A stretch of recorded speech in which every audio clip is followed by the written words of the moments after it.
സമയം തോന്നുന്നു. 5:30 ശ്രീഹരിം പരമാനന്തമുപദേഷ്ടാരമീശ്വരം വ്യാപകം സർവലോകാനാം കരണം തം ഭജമ്യഹം. ശങ്കരം ശങ്കരാചാര്യം കേശവം ബാദരായണം സൂത്രഭാഷ്യകൃതൗ വന്ദേ ഭഗവന്തൗ പുനഃ പുനഃ. സദാശിവസമാരംഭാം ശങ്കരാചാര്യമധ്യമാം അസ്മദാചാര്യപര്യന്താം വന്ദേ ഗുരുപരമ്പരാം. ബോധാനന്തം ച കല്യാണം ഫലാനന്തമാത്മജം സച്ചിദാനന്തമാത്മജം അച്യുതാനന്തഗുരും. ബൈക്കിൽ നിന്നുള്ളവരും കയറിയിരുന്നോ? അങ്ങനെയാകുമ്പോൾ പിന്നെ വരുന്നവർ ബൈക്കിലേക്ക് ഇരുന്നോളും, പിന്നെ വരുന്നവരെല്ലാം പുറകിലേക്ക് ഇരുന്നോളും. അല്ലെങ്കിൽ പിന്നെ വരുന്നവർ ഇടയിൽ കൂടെ കയറുമ്പോൾ നമ്മുടെ ഏകാഗ്രത പോകും.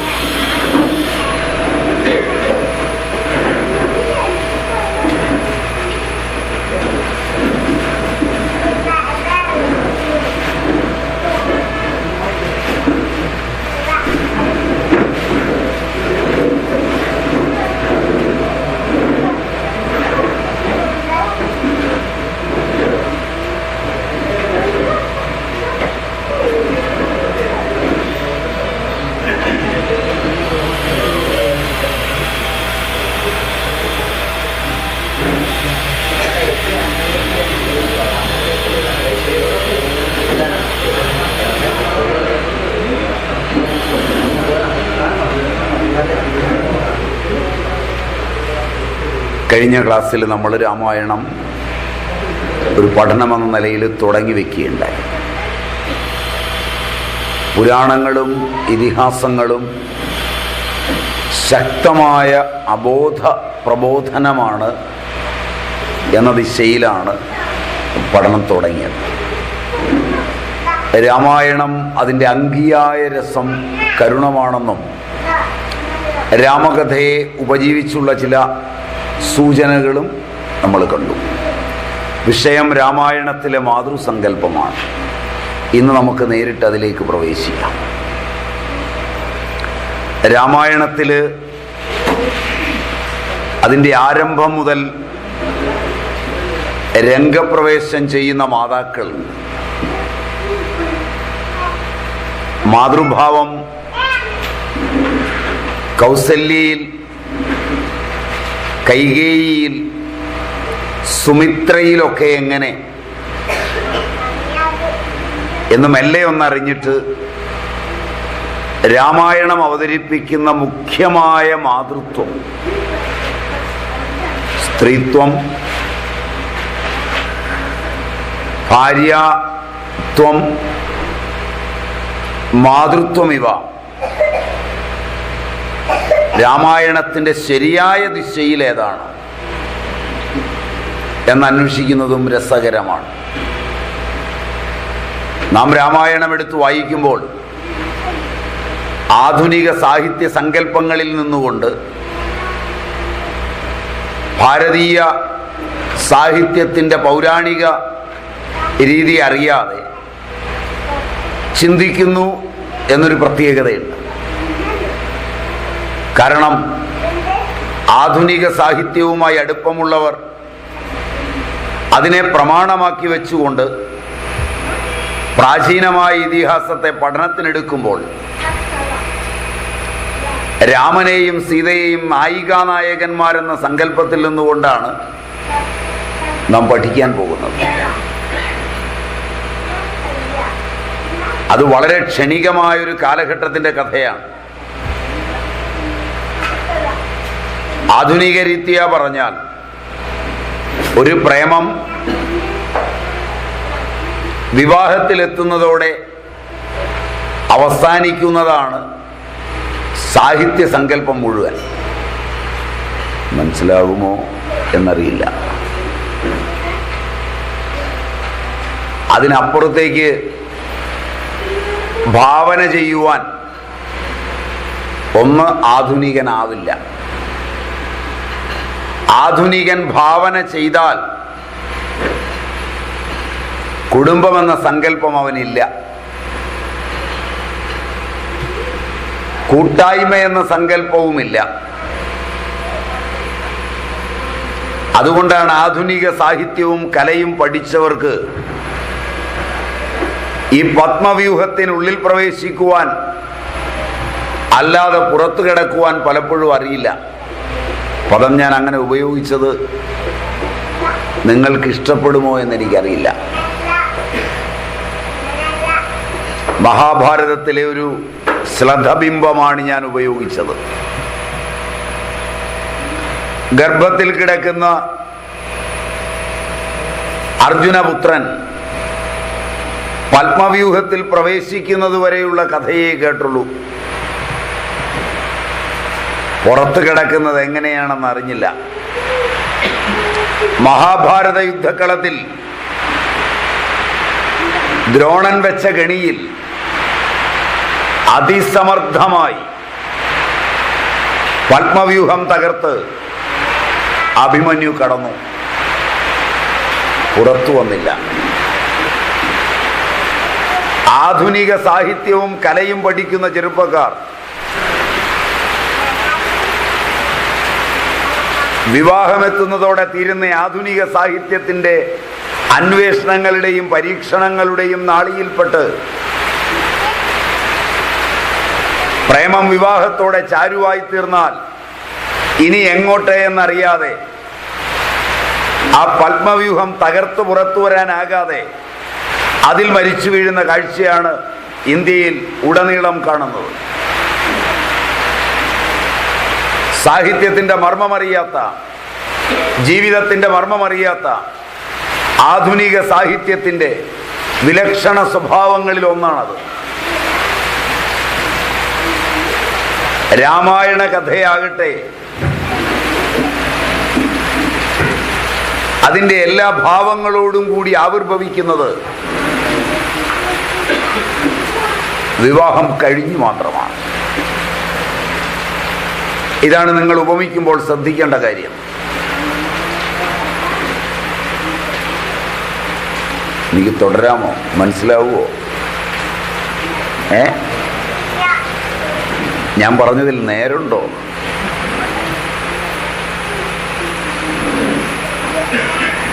നിങ്ങൾ വായിച്ച സാഹിത്യവും കലയും വെച്ച് ഞാൻ പറഞ്ഞതിൽ നേരുണ്ടോ?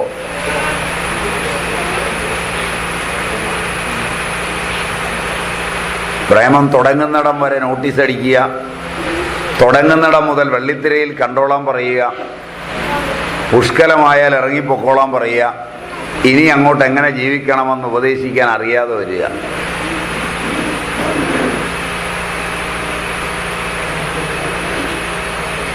ഇങ്ങനെയൊക്കെയാണോ? ഞാൻ സിനിമ കൊട്ടകയിൽ പോയപ്പോൾ മാത്രം കണ്ടതാണോ നിങ്ങൾ? ഇങ്ങനെ അല്ലാന്ന് തോന്നുന്നു.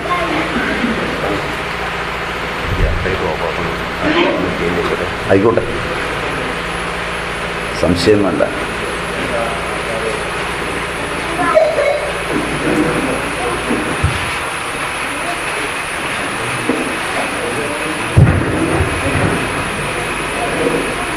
ഞാൻ പറഞ്ഞത്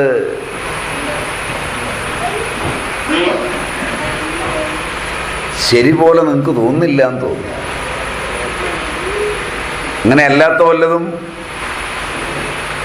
ആംഗലേയ സാഹിത്യത്തിലോ മലയാള സാഹിത്യത്തിലോ ഹിന്ദി സാഹിത്യത്തിലോ ട്രിലിംഗ്വൽ സിസ്റ്റമാണെന്ന് തോന്നുന്നു. ഇപ്പം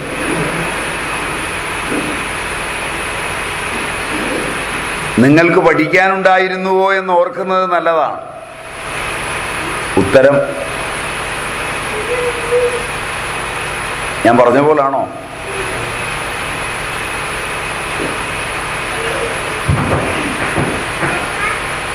ജീവിതമെന്നത് കുറച്ച് ഓട്ടവും ചാട്ടവും പാട്ടും കൂത്തുമല്ല. യാഥാർത്ഥ്യങ്ങളോട് പൊരുത്തപ്പെടുന്ന ഒരു ജീവിതം സാഹിത്യത്തിലില്ല. അതുകൊണ്ട് മാതൃസങ്കല്പവും സാഹിത്യത്തിലില്ല. അതിൻ്റെ ചർച്ചയ്ക്ക് വിഷയമല്ല. അഥവാ ആധുനിക സാഹിത്യകാരന്റെ മനസ്സ്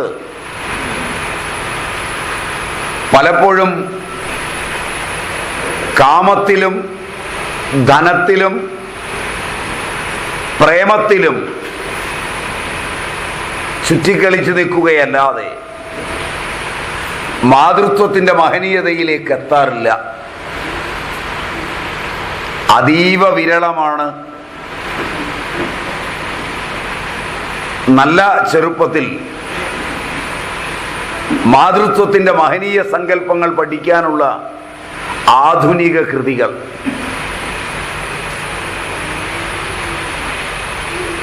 അങ്ങനെ പറഞ്ഞാൽ ശരിയല്ലെന്ന് തോന്നുന്നു. മലയാള അധ്യാപകനാണോ? അല്ല. അല്ല. മലയാളം അധ്യാപകർ വല്ലൊരു ഇരിപ്പുണ്ടോ?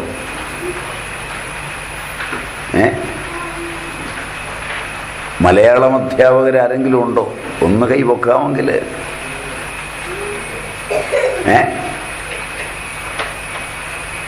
ആരുമില്ല. മലയാളമാണോ അടുത്തിരിക്കുന്നത്? മലയാളമാണോ? ഞാൻ പറഞ്ഞത് സത്യമുണ്ടോ? എത്ര കൊല്ലമായി അധ്യാപക വൃത്തിയിൽ? 8 വർഷത്തിന് ഇടയിൽ ഈ കുട്ടികളെ പഠിപ്പിക്കാവുന്ന നല്ല മാതൃസങ്കല്പമുള്ള എന്തെങ്കിലും വിഷയം പഠിക്കാൻ ഇതുവരെ ഉണ്ടായിട്ടുണ്ടോ? ഞാൻ പറഞ്ഞത് സത്യമാണെന്നാണ് എൻ്റെ ധാരണ.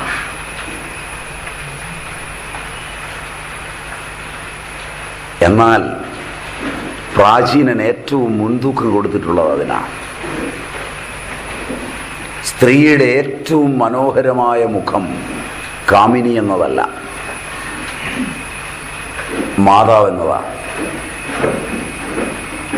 സ്ത്രീ പൂർണ്ണതയിലേക്കെത്തുന്നത് മാതാവിലാണ്. സ്മൃതികൾ ഉദ്ഘോഷിക്കുന്നത് മാതാവിന് മുകളിൽ ആരുമില്ലെന്നാണ്.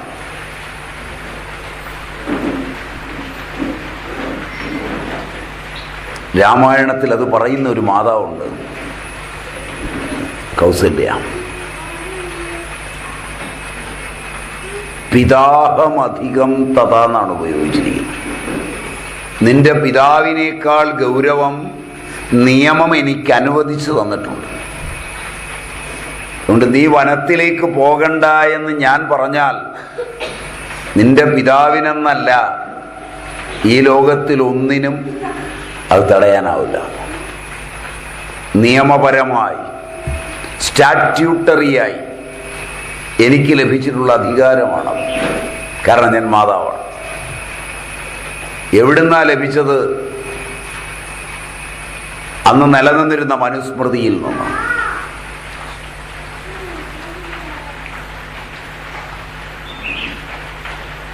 മിതാക്ഷരയെടുത്ത് നല്ല പോലെ പഠിക്കുമെങ്കിൽ മനുസ്മൃതികാരൻ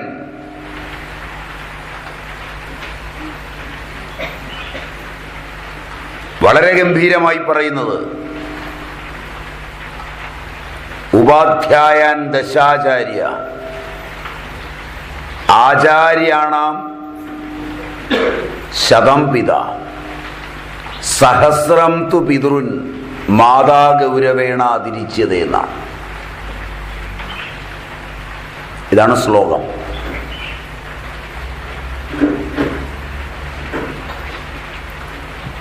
പത്ത് ഉപാധ്യായന്റെ ഗൗരവം ഒരാചാര്യനുണ്ട്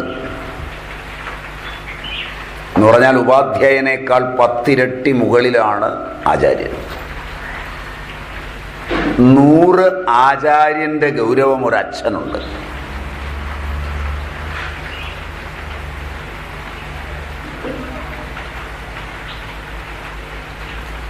അച്ഛനാണ് ആചാര്യന് മുമ്പേ ഉള്ള ഗുരു.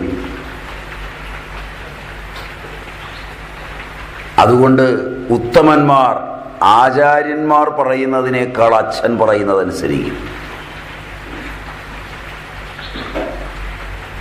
ഇന്ന് തിരിച്ചാണ്. എൻ്റെ ആചാര്യൻ പറഞ്ഞു, എൻ്റെ നേതാവ് പറഞ്ഞു, അച്ഛൻ്റെ പണി നോക്ക്.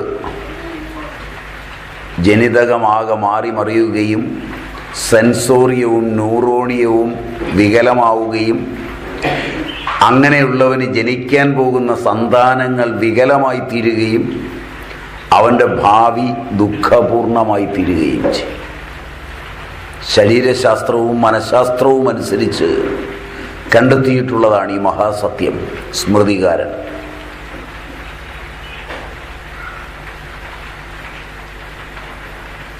നൂറ് മടങ്ങാണ് ഒരാചാര്യനേക്കാൾ അച്ഛനുള്ള സ്ഥാനം.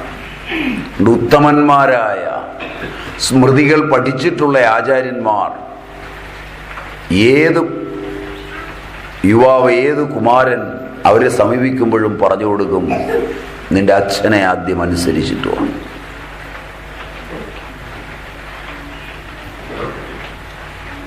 അവിടെ തീർന്നില്ല. സഹസ്രം തു പിതൃൻ മാതാ ഗൗരവേണ അതിരിച്യതേ.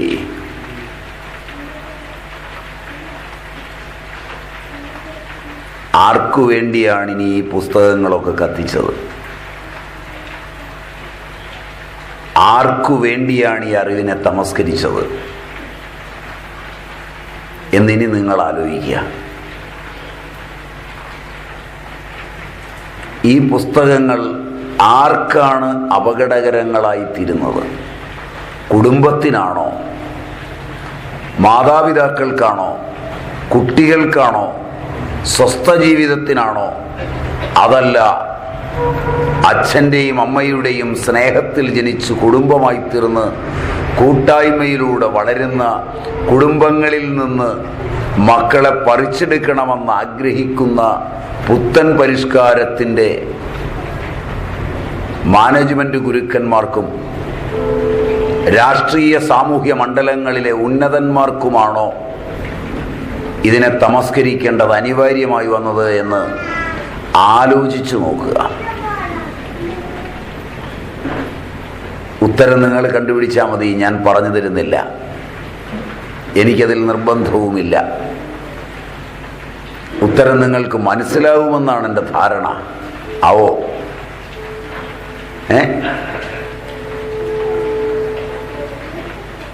1000 പിതാവിൻ്റെ ഗൗരവം ഒരു മാതാവിനുണ്ട്. ഗുരുത്വത്തിൽ മാതാവാണ് ഏറ്റവും മുന്തിയത്. അതുകൊണ്ട് എവിടെയും ഭാരതീയ സംസ്കൃതിയിൽ മാതൃത്വത്തിന് കൊടുത്ത വലിപ്പം ഭാര്യയ്ക്കോ കാമുകിക്കോ ഉണ്ടായിരുന്നില്ല.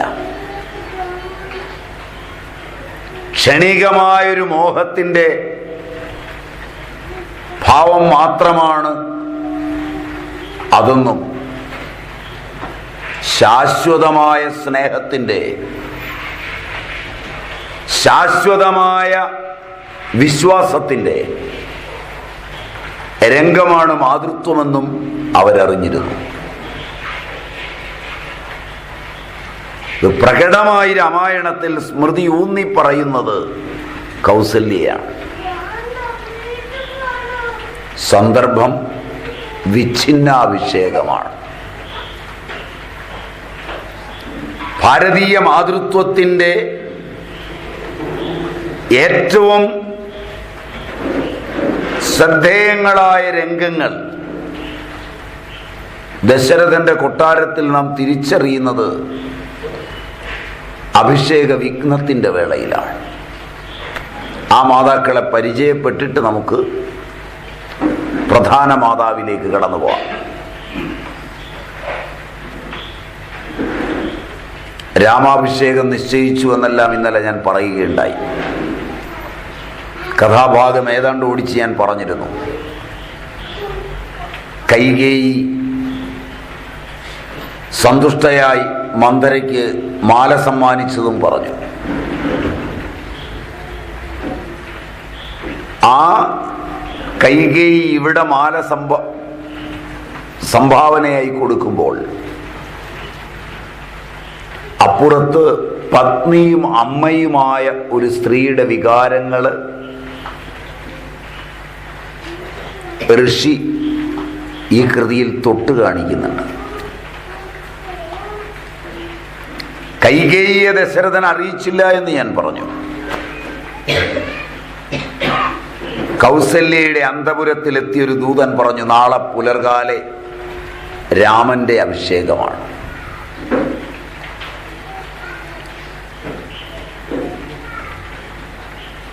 ദശരഥന്റെ ധർമ്മപത്നി അത് വിശ്വസിച്ച് സന്തുഷ്ടയായില്ല. അപ്പോൾ കൈകേയി വിവരം അറിഞ്ഞിട്ടില്ല. തൻ്റെ പുത്രന്റെ അഭിഷേക വാർത്തയെ നിഷ്കളങ്കമായി സമീപിക്കുവാൻ മാതാവായ കൗസല്യയ്ക്ക് കഴിഞ്ഞില്ല. ഇതാ രാമായണത്തിലെ മുഖ്യ കഥ. ലോകത്തിലെ ഏതൊരമ്മയിൽ നിന്നും വ്യത്യസ്തയായില്ല കൗസല്യ.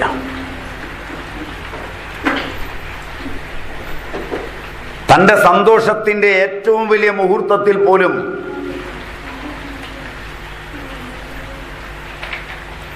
അത് തട്ടിക്കളയാൻ പോകുന്ന ശത്രുവിൻ്റെ മുഖം ഓർമ്മിക്കുക എന്നുള്ള സ്ത്രീത്വം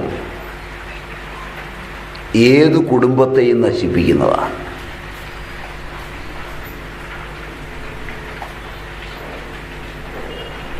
രാമാഭിഷേക വിഘ്നത്തിന്റെ സൂത്രധാരന്മാരിൽ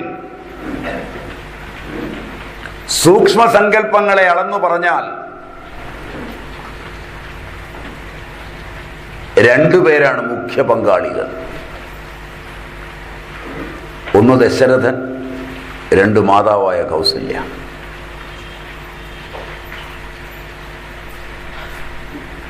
ഞാൻ ഇന്നലെ വേറൊരു ദിശയിൽ കൈകേയിയെയും മന്ധരയെയും നിങ്ങൾക്ക് പറഞ്ഞു തന്നെങ്കിൽ അത് സ്ഥൂലമായാണ്. സൂക്ഷ്മമായി അവരല്ല ഈ അഭിഷേകം തട്ടിക്കളഞ്ഞത്. രാമാഭിഷേകത്തിന് വിഘ്നം വരുത്തിയവരിൽ ഒന്നാമത്തെ സ്ഥാനത്ത് പ്രതിക്കൂട്ടിൽ പിതാവായ ദശരഥനും, രണ്ടാം സ്ഥാനത്ത് പ്രതിക്കൂട്ടിൽ മാതാവായ കൗസല്യയും ഉണ്ടെന്ന് ഏത് സൂക്ഷ്മദൃക്കിനും ബോധ്യമാവും.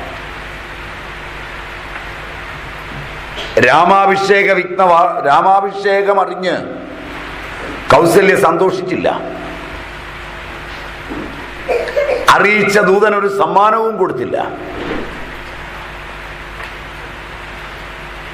ഓടിച്ചെന്ന് പുത്രനെ ആലിംഗനം ചെയ്തില്ല.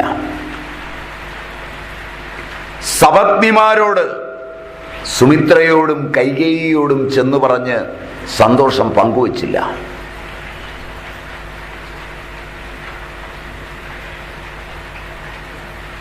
അതൊന്നും സാരമില്ല, ഈ അഭിഷേകം നടക്കുകയില്ല എന്ന് മനസ്സിൽ സംശയിച്ചു. കൈകേയിയുടെ മനസ്സ് ഇളകുന്നതിന് മുമ്പേ ഈ അഭിഷേകം നടക്കുകയില്ല എന്ന് തീരുമാനിച്ച മാതൃത്വം കൗസല്യയാണ്. രാമായണം വായിച്ചിട്ടുണ്ടോ?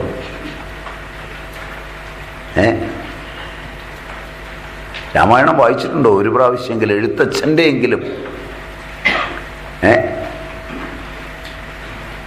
എഴുത്തച്ഛൻ്റെ രാമായണമെങ്കിലും വായിച്ചിട്ടുണ്ടോ?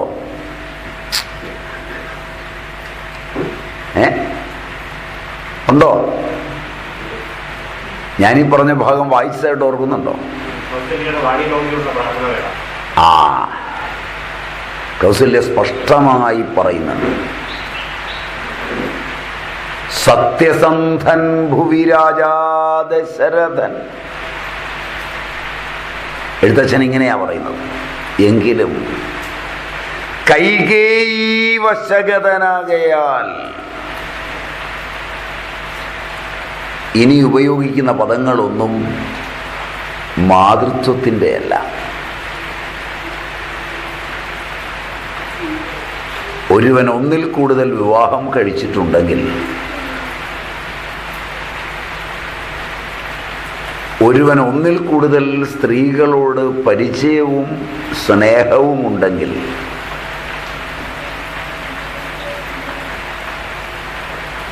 അത് അവൻ്റെ രക്തബന്ധത്തിലുള്ള സ്ത്രീകളായിരുന്നാൽ പോലും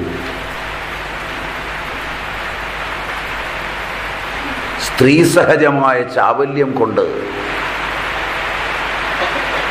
തൻ്റെ ഔന്നത്യത്തിനുതകാവുന്ന ഏത് സന്ദർഭത്തിൽ പോലും സ്ത്രീയുടെ ചപലമായ മനസ്സ് തെറ്റിദ്ധാരണയുടെ ലോകങ്ങളിലൂടെ മാത്രമേ കടന്നുപോകൂ. ഈ മനഃശാസ്ത്രം അറിയാതെ കുടുംബജീവിതത്തിനൊരുങ്ങുന്ന ഏത് പുരുഷനും വിഡ്ഢിയായിരിക്കും.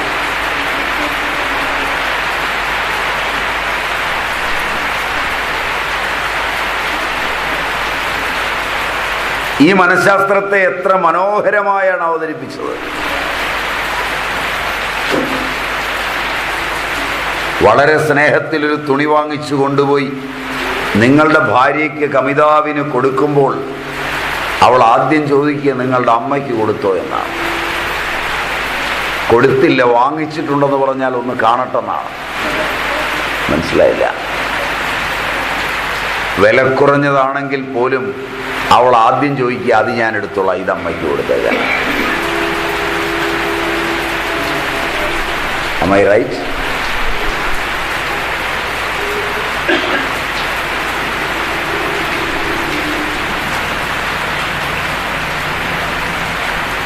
ശരിയാണോ? എന്നെ നോക്കുന്നത് തന്നെ ഇല്ല, തിരിഞ്ഞിരിക്കുക. ശരിയാണോ? സഹോദരിക്ക്, അമ്മയ്ക്ക് പോലും. അപ്പോൾ ഒന്നിലധികം ഭാര്യമാരുള്ളവരുടെ കഥ എങ്ങനെ ഉണ്ടാവും? ശരിയുണ്ടോ? കൊടുത്തു എന്ന് പറഞ്ഞാൽ അമ്മയുടെ അടുക്ക ചെന്ന് ഒന്ന് കാണട്ടെ. സാരിയൊക്കെ കണ്ടിട്ട് വന്നാൽ എനിക്ക് നിങ്ങളുടെ സാരി വേണ്ട പറയുമോ? ചപ്പും ചവറും ഒക്കെ ചുവന്ന് കിടക്കാൻ ഞാൻ, നല്ലതൊക്കെ വാങ്ങിക്കാൻ ബാക്കിയുള്ളവരും.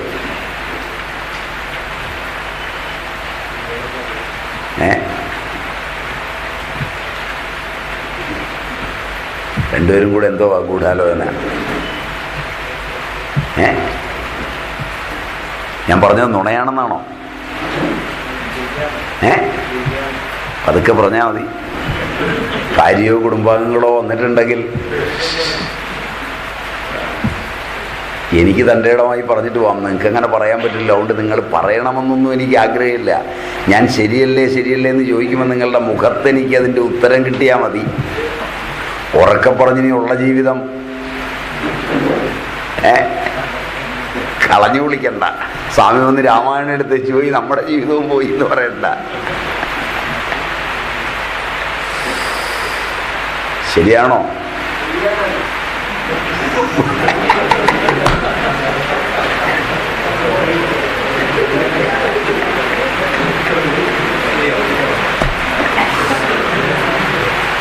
അപ്പോ കൗസല്യക്ക് ഇത്രയും സന്തോഷമുണ്ടാക്കാവുന്ന ഒരു കാര്യം ദൂതൻ വന്ന് പറഞ്ഞിട്ട് സന്തോഷമുണ്ടായില്ലെന്നാണ് രാമായണകാരൻ അവതരിപ്പിച്ചത്. ആ രാമായണമാ വായിക്കേണ്ടത്.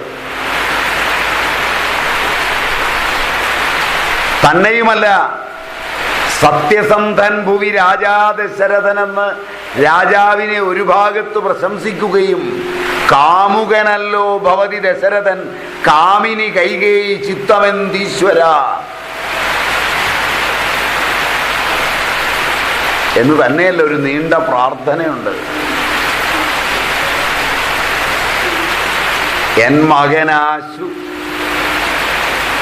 നടക്കുന്ന നേരത്തും നന്മതി കെട്ടുറങ്ങിയിടുന്ന നേരത്തും കാത്തുകൊള്ളാൻ ദുർഗേ ഭഗവതി ദുഃഖ വിനാശിനി ദുർഗതി നീക്കി തുണച്ചീട് കമ്പികേ എന്നൊക്കെ പ്രാർത്ഥിക്കുന്നുണ്ട്.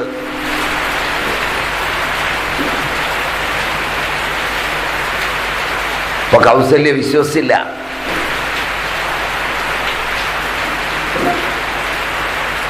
ആ വിശ്വാസരാഹിത്യം ധർമ്മപത്നി ആയിരുന്നിട്ടും ദശരഥൻ കല്ലേ പിളർക്കുന്ന ആജ്ഞ പുറപ്പെടുവിച്ചിട്ടും വിശ്വസിക്കാത്തൊരവസ്ഥ. നമുക്ക് രാമായണത്തിലെ കഥയൊന്ന് അല്പം മാറ്റിയൊന്ന് എഴുതാം. കൃതി അങ്ങ് മാറ്റിവെച്ച് പുതിയ ഒരു രീതിയിൽ നമുക്കൊന്ന് എഴുതി നോക്കാം. തൻ്റെ പുത്രനെ അഭിഷേകം ചെയ്യിക്കുന്നുവെന്ന് അറിഞ്ഞ മാത്രയിൽ സന്തുഷ്ടയായ കൗസല്യ ആ അന്തപുരത്തിൽ നിന്നിറങ്ങി ഓടി കൈകേയിയുടെ അന്തപുരത്തിൽ ചെന്ന് കെട്ടിപ്പിടിച്ച്, കൈകേയി, നീയാണ് ദശരഥൻ്റെ ഇഷ്ടപത്നി, എനിക്കറിയാം. നിന്റെ തീരുമാനമേ നടപ്പാകൂവെന്നും എനിക്കറിയാം. എൻ്റെ പുത്രനായതുകൊണ്ടല്ല ഈ അഭിഷേകത്തിന് രാജാവ് ഒരുങ്ങിയതെന്നും എനിക്കറിയാം. നിന്റെ ഇഷ്ടം ഇതായതുകൊണ്ടായിരിക്കുമല്ലോ ഇത് നടന്നത് എന്ന് പറഞ്ഞ് ആ അന്തപുരത്തിൽ കുറേ നേരം ഇരിക്കുകയും സന്തോഷം പങ്കുവയ്ക്കുകയും അത് ഞാനാണ് തീരുമാനിച്ചതെന്ന് കൈകേയിയെ കൊണ്ട് പറയിപ്പിക്കുകയും ചെയ്ത് തിരിച്ചു മടങ്ങിയിരുന്നുവെങ്കിൽ മന്ധരയുടെ വാക്കുകൾ എവിടെയാകുമായിരുന്നു?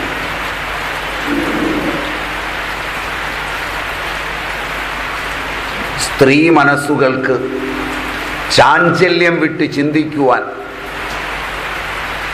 കഴിയില്ല എന്ന് മാനവനെ വീണ്ടും വീണ്ടും ഓർമ്മിപ്പിക്കുന്ന ഒരു ഇതിഹാസം എത്ര അവർക്ക് പ്രയോജനമുള്ള കാര്യമാണെങ്കിൽ പോലും അവരെ അത് വിശ്വസിപ്പിക്കാൻ കഴിയണം എന്നുണ്ടെങ്കിൽ പണിയാണെന്ന് ഓർമ്മിപ്പിക്കുകയാണ്.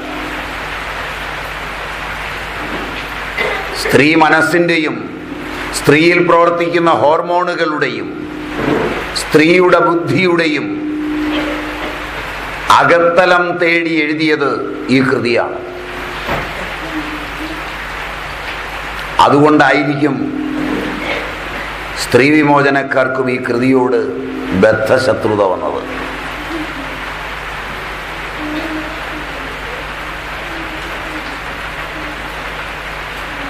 ജീവപാത്രങ്ങളെ ഇത്ര മനോഹരമായി നൂറ്റാണ്ടുകൾ കഴിഞ്ഞിട്ടും മാനവചേതന വികസിക്കുകയും ശാസ്ത്ര സാങ്കേതിക വിദ്യകൾ വളരുകയും ചെയ്തുവെങ്കിലും സ്ത്രീയിൽ പ്രവർത്തിക്കുന്ന ഹോർമോണുകളോ എൻസൈമുകളോ സെൻസോറിയമോ ന്യൂറോണിയമോ മോട്ടോറിയമോ ശാസ്ത്ര പുരോഗതിക്കനുസരിച്ച് മാറിയില്ല എന്ന വസ്തുത ബാക്കി നിൽക്കുന്നു.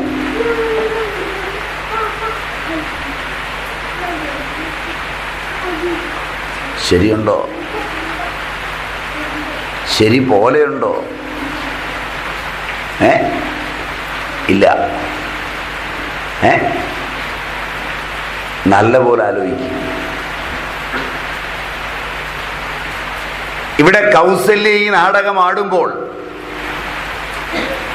കൈകേയി സന്തുഷ്ടയായി ഹാരം കൊടുക്കുകയാണ്. പക്ഷെ പിന്നീട് മന്ധര വല്ലാതെ പറഞ്ഞു വന്ന് പ്രകടമായൊരു ചോദ്യം ചോദിച്ചു. ഈ അഭിഷേക വാർത്ത നിന്നെ അറിയിച്ചിട്ടുണ്ടോ?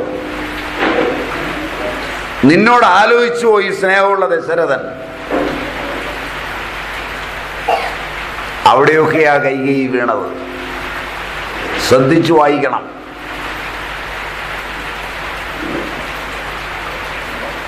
കൈകേയി ഈ അഭിഷേകത്തിന് മുമ്പ് നിന്നോട് ഇത്രയും സ്നേഹമുള്ള ദശരഥൻ ആലോചിച്ചുവോ? ആവട്ടെ, നിന്നോട് പറഞ്ഞുവോ അഭിഷേകമാണെന്ന്?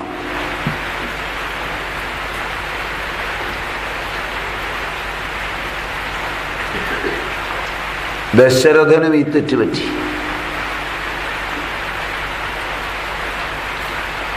കൈകേയിയെ അറിയിക്കുന്നത് അവസാനം മതിയെന്ന് ദശരഥൻ തീരുമാനിച്ചു.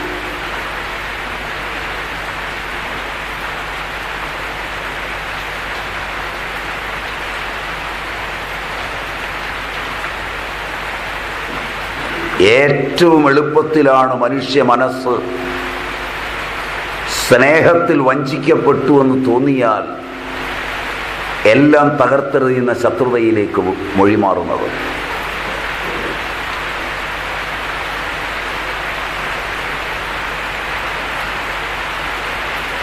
ആരെയും സ്നേഹിക്കാതിരിക്കുന്നത് നന്നാണ്. അതാവില്ല.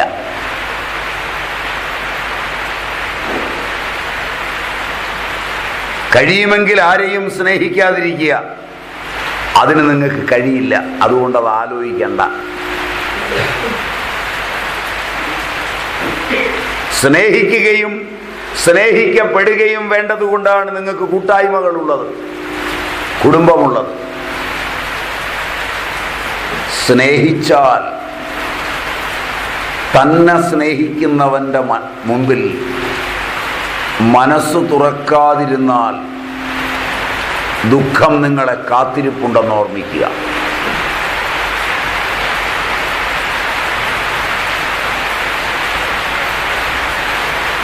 മനസ്സിലായില്ല?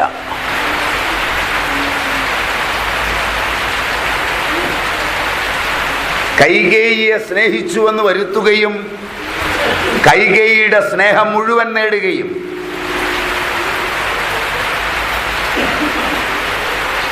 സാമ്രാജ്യ ശുൽക്കവും അതറിയില്ലാത്ത കൈകേയിക്ക് 2 വരങ്ങളും കയ്യിലിരിക്കുമ്പോൾ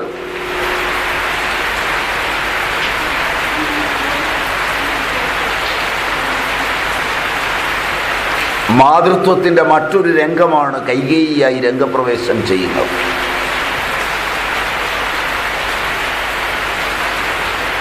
കൈകേയി അറിയാത്തൊരു വാഗ്ദാനമുണ്ട് ദശരഥന്റെ. വാൽമീകി രാമായണ പ്രകാരം സാമ്രാജ്യ ശുൽക്കം.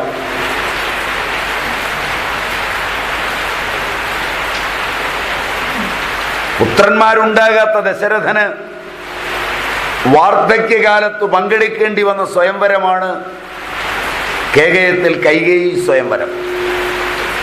കൈകേയിയെയാണ് ഒടുവിൽ വിവാഹം കഴിച്ചത്. നിങ്ങൾ അങ്ങനെ ആയിരിക്കുകയല്ല ധരിച്ചിട്ടുണ്ടാവുക. നിങ്ങളീ പറഞ്ഞു പറഞ്ഞ് കൗസല്യ, കൈകേയി, സുമിത്ര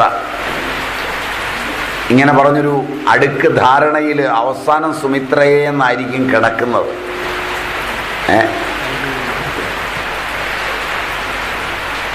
സുമിത്രാനന്ദന്റെ മകളായ സുമിത്രയ്ക്കോ കോസല രാജാവിൻ്റെ പുത്രിയായ കൗസല്യയ്ക്കോ പുത്രന്മാരുണ്ടാകാതെ വന്നിട്ടാണ് വാർദ്ധക്യത്തിലെത്തിയ ദശരഥൻ കേകയനൊരുക്കിയ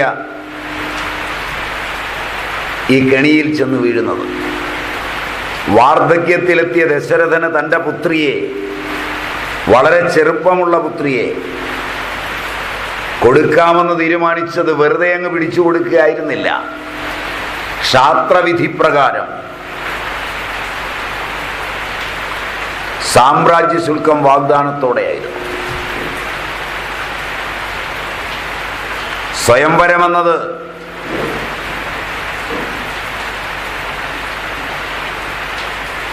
മാനവചിന്തയുടെ ഏറ്റവും ഉദാത്തവും ഉന്നതവുമായ സങ്കല്പമാണ്.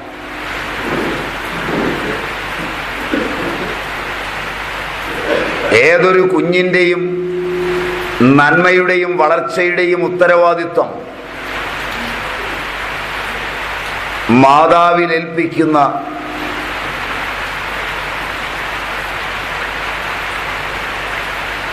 അത്യന്ത സുന്ദരമായ കർമ്മം.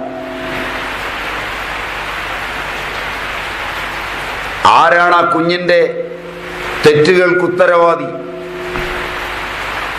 ആരാണ് ആ കുഞ്ഞ് ലോകോത്തരനായതിൻ്റെ മഹിമ പേറേണ്ടവൾ? അച്ഛനല്ല, അമ്മ മാത്രം.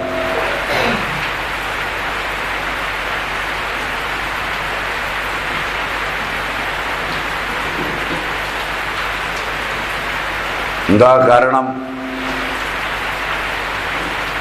ഒരു ചർച്ചയിൽ 80, 100, 110 ദശലക്ഷം ബീജാണുക്കളാണ് ഫൈലോപ്യൻ ട്യൂബിലൂടെ തുള്ളിക്കളിച്ചിരുന്നത്. ഭർതൃ ഭരദേവതയുടെ പാരമ്പര്യത്തിൽ നിന്ന് ലോകോത്തരനായ ഒരുവനെയോ ലോകസംഹാരകനായ ഒരുവനെയോ ഒരു നിമിഷാർത്ഥം കൊണ്ട് ഒരണ്ടം തെരഞ്ഞെടുത്ത് വർണ്ണമാല്യമണിയിക്കുകയാണ്. അതുകൊണ്ട് ഭാരതം എന്നും ഉത്തമ സന്താനങ്ങളെ പ്രസവിക്കുവാനും ഉത്തമന്മാരുടെ പരമ്പരയെ ഉണ്ടാക്കുവാനുമാണ് സ്ത്രീയെ കണ്ണിലെണ്ണയൊഴിച്ച് ശ്രദ്ധിച്ച് കുടുംബത്തിലും പുറത്തും വളർത്തിക്കൊണ്ടുവന്നത്. അത് മുഴുവനുമാണ് നിങ്ങളുടെ സാഹിത്യവും കലയും 100 വർഷം കൊണ്ട് തള്ളിക്കളഞ്ഞ് സ്വാതന്ത്ര്യത്തിൻ്റെ പച്ചപ്പരപ്പിലേക്ക് മേയാൻ വിട്ടത്. ഫലമാണ് ലോകം ഇന്ന് ഏറ്റവും വലിയ ഭീകര താണ്ഡവത്തിന് ഇടമുണ്ടാക്കുന്നത് ഇന്ത്യയിൽ നിന്ന് പോലുമായിരിക്കുന്നു.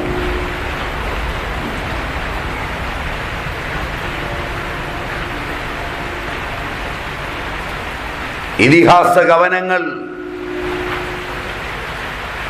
ഒരു ക്ഷണനേരം ആസ്വദിച്ചു തള്ളാവുന്ന സാഹിത്യം മാത്രമല്ല രചിച്ചത്. ലോകോത്തര മനഃശാസ്ത്രവും ലോകോത്തരമായ ജീവശാസ്ത്രവും ലോകത്തെ നടുക്കുന്ന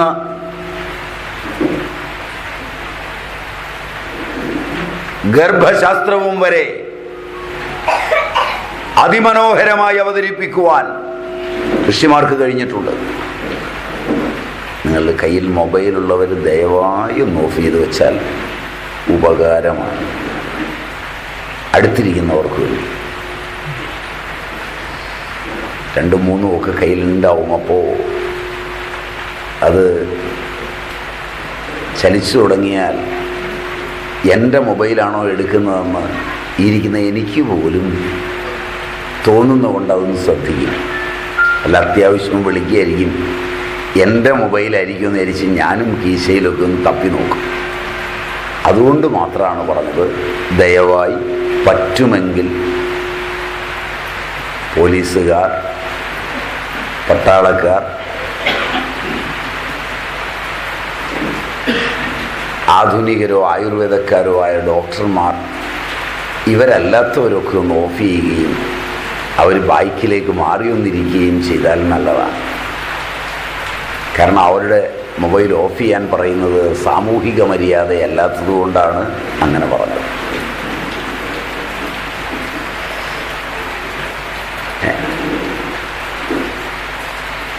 ബാക്കിയുള്ള നിങ്ങൾക്ക് ചിലപ്പം വെറുതെ ഒരു SMS വരുന്നതായിരിക്കും.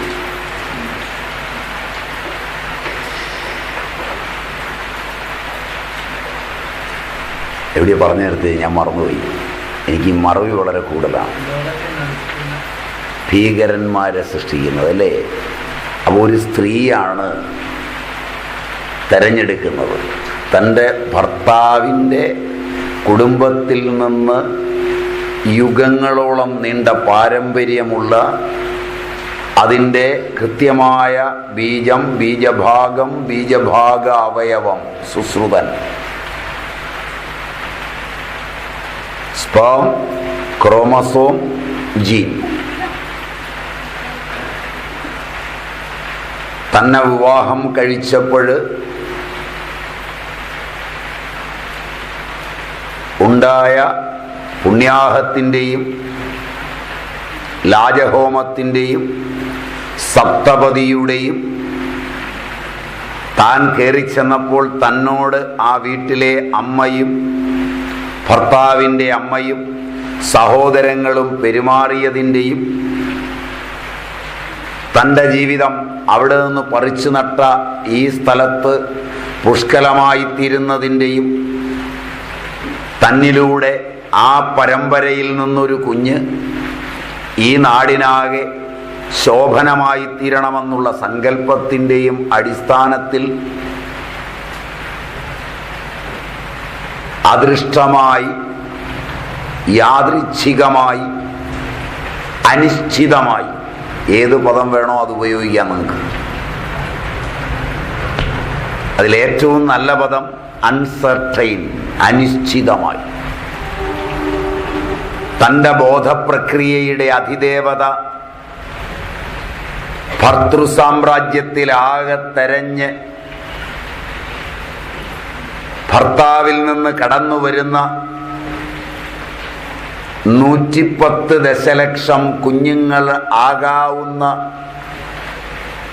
ബീജാണുക്കളുടെ ക്രോമസോമും ജനിതകവും പരിശോധിച്ച് തന്നെയും തൻ്റെ ഭർത്താവിനെയും തൻ്റെ കുടുംബത്തെയും ഭർതൃകുടുംബത്തെയും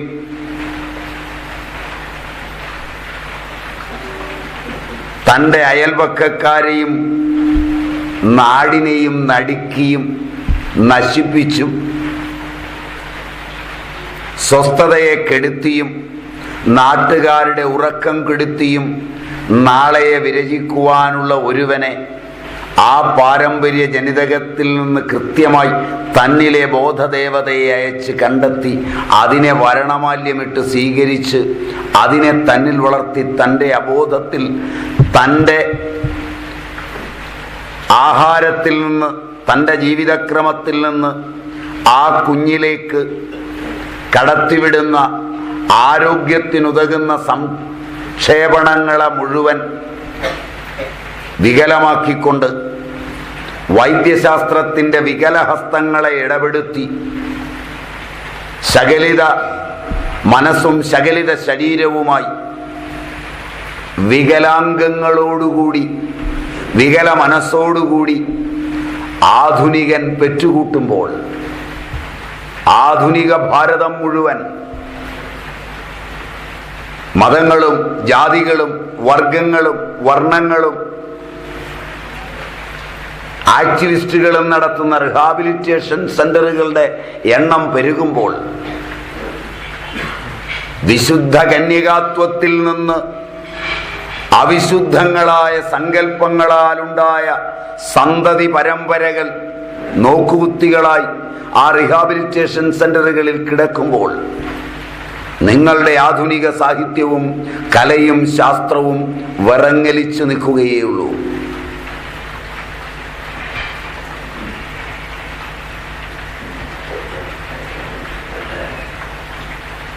രാമായണത്തെയും മഹാഭാരതത്തെയും ആട്ടിയോടിച്ച് ആധുനിക സാഹിത്യകാരനെയും കലാകാരനെയും നെഞ്ചിലേറ്റി തെരുവുനാടകങ്ങളും പ്രതികരണങ്ങളും കൊണ്ട് അങ്കിതമാക്കി സന്ധ്യകളെ സമരസന്ധ്യകളാക്കി മാറ്റി നിങ്ങൾ നയിച്ച പുരോഗതിയുടെ വക്ഷസിൽ ആയിരം അംഗവിഹീനരായ കുഞ്ഞുങ്ങളെ ആധുനിക ശാസ്ത്രം നിങ്ങൾക്ക് വരദാനമായി തന്ന് അവരെ പ്രസവിച്ചെടുക്കുന്ന മാതാക്കളെ സൃഷ്ടിച്ചെടുത്തപ്പോൾ നിങ്ങളെ ഞാൻ ക്ഷണിക്കുന്നത് മാതൃത്വത്തിൻ്റെ മഹനീയ സങ്കല്പങ്ങളുള്ള ഭാരതക്ഷേത്രത്തിൻ്റെ സമുജ്വലമായ ഇതിഹാസത്തിൻ്റെ കാവ്യകേളിയിലേക്കാണ്.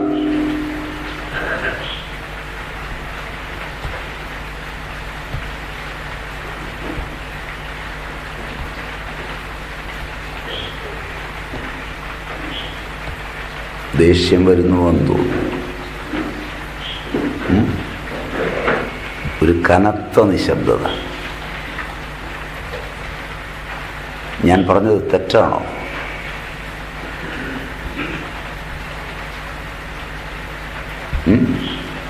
അടിച്ചു പൊളിച്ച് ജീവിക്കണ്ടേ ഇനിയും?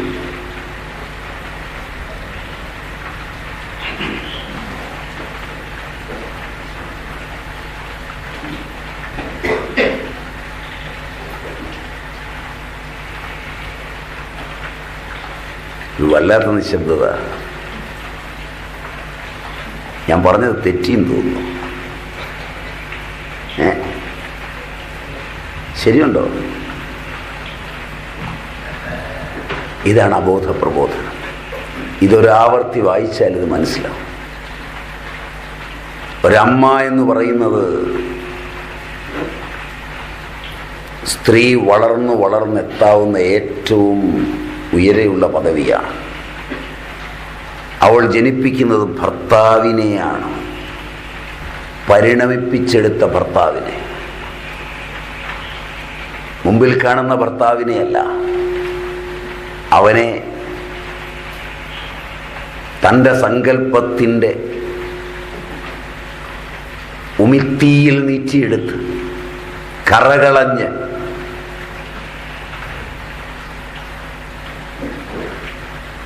അവൻ്റെ രക്തവും രസവും മജ്ജയും ചൂടാക്കി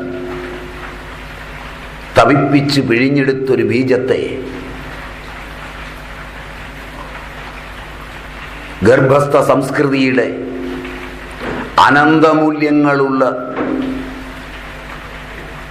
സൃഷ്ടികർമ്മത്തിൻ്റെ മൂശയിൽ തപിപ്പിച്ച് ലോകോത്തരമായൊരു സന്താനമായി വളർത്തിക്കൊണ്ടുവരിക. ഏത് നാട്, ഏത് വീട് എത്ര പതിവ്രതയും എത്ര ഉത്തമയുമായ സ്ത്രീയാൽ അലങ്കൃതമാണോ അവിടെ ജനിക്കുന്ന സന്താനങ്ങളെല്ലാം ഉത്തമമായിരിക്കും.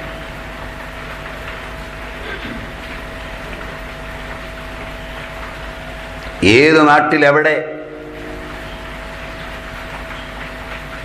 അങ്ങനെയല്ലാത്തത് ജനിച്ചാലും അതെല്ലാം സ്ത്രീക്കെതിരെയാണ് നീങ്ങുക.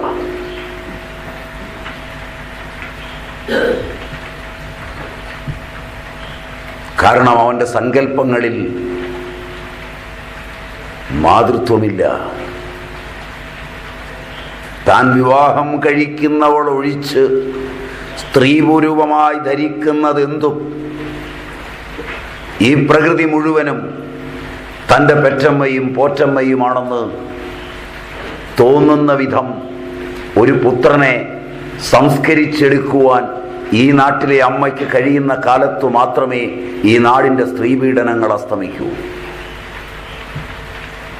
അതിൻ്റെ ഉത്തരദായിത്വം ആ തെറ്റ് ചെയ്യുന്ന പുരുഷനിലേക്കാൾ കൂടുതൽ അവനെ പ്രസവിക്കുകയും അതുകൊണ്ട് ഗർഭാശയം തകരുകയും അവന് മുല കൊടുക്കുകയും അതുകൊണ്ട് മുലയിൽ ക്യാൻസർ ഉണ്ടാവുകയും ചെയ്ത ആധുനിക സ്ത്രീത്വത്തിൻ്റെ വക്ഷസിൻ്റെയും ഗർഭാശയത്തിൻ്റെയും വൈകല്യം തന്നെയാണ്.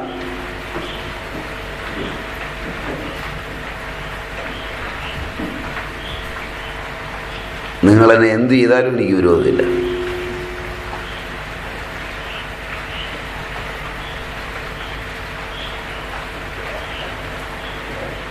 കടുങ്കൈയാണെന്ന് എനിക്കറിയാം.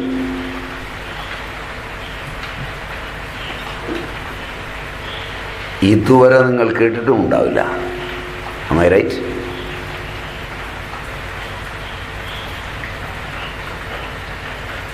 നിങ്ങൾക്ക് ഈ ദിശയിൽ ചിന്തിക്കാനും ആവില്ല. കാരണം നിങ്ങൾ രാമായണവും മഹാഭാരതവും ഒന്നും വായിച്ചിട്ടില്ല. ഇനി എങ്ങാനും ഈ പുസ്തകം കണ്ടിട്ടുണ്ടെങ്കിലും ഞാനും എൻ്റെ പരമ്പരയും വായിച്ച പോലെ നിങ്ങൾ വായിച്ചിട്ടില്ല.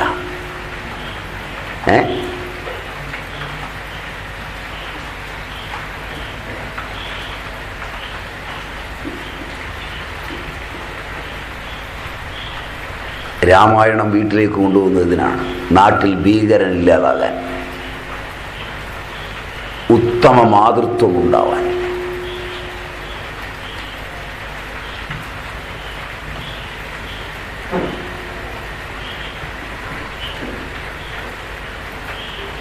അല്പെങ്കിലും ശരി പോലെ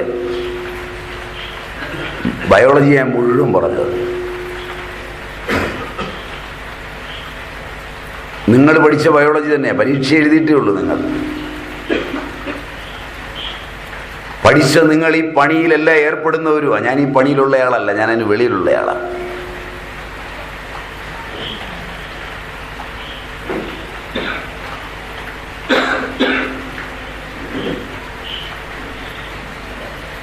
രാമായണത്തിൻ്റെയും മഹാഭാരതത്തിൻ്റെയും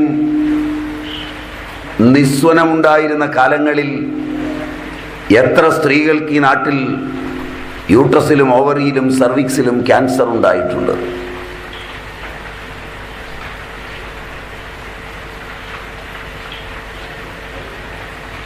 മരുന്നുകളോ ആധുനികതയോ പരീക്ഷണങ്ങളോ സുഖഭോഗം തേടിയുള്ള യാത്രയോ ഇല്ലാതിരുന്ന ആ കാലങ്ങളിൽ എത്ര സ്ത്രീകൾ ഈ ദുഃഖം അനുഭവിച്ചിട്ടുണ്ട്. 4 മുതൽ 10 വരെ പ്രസവിച്ചിട്ടും. അങ്ങനെ പറയാവോ? 12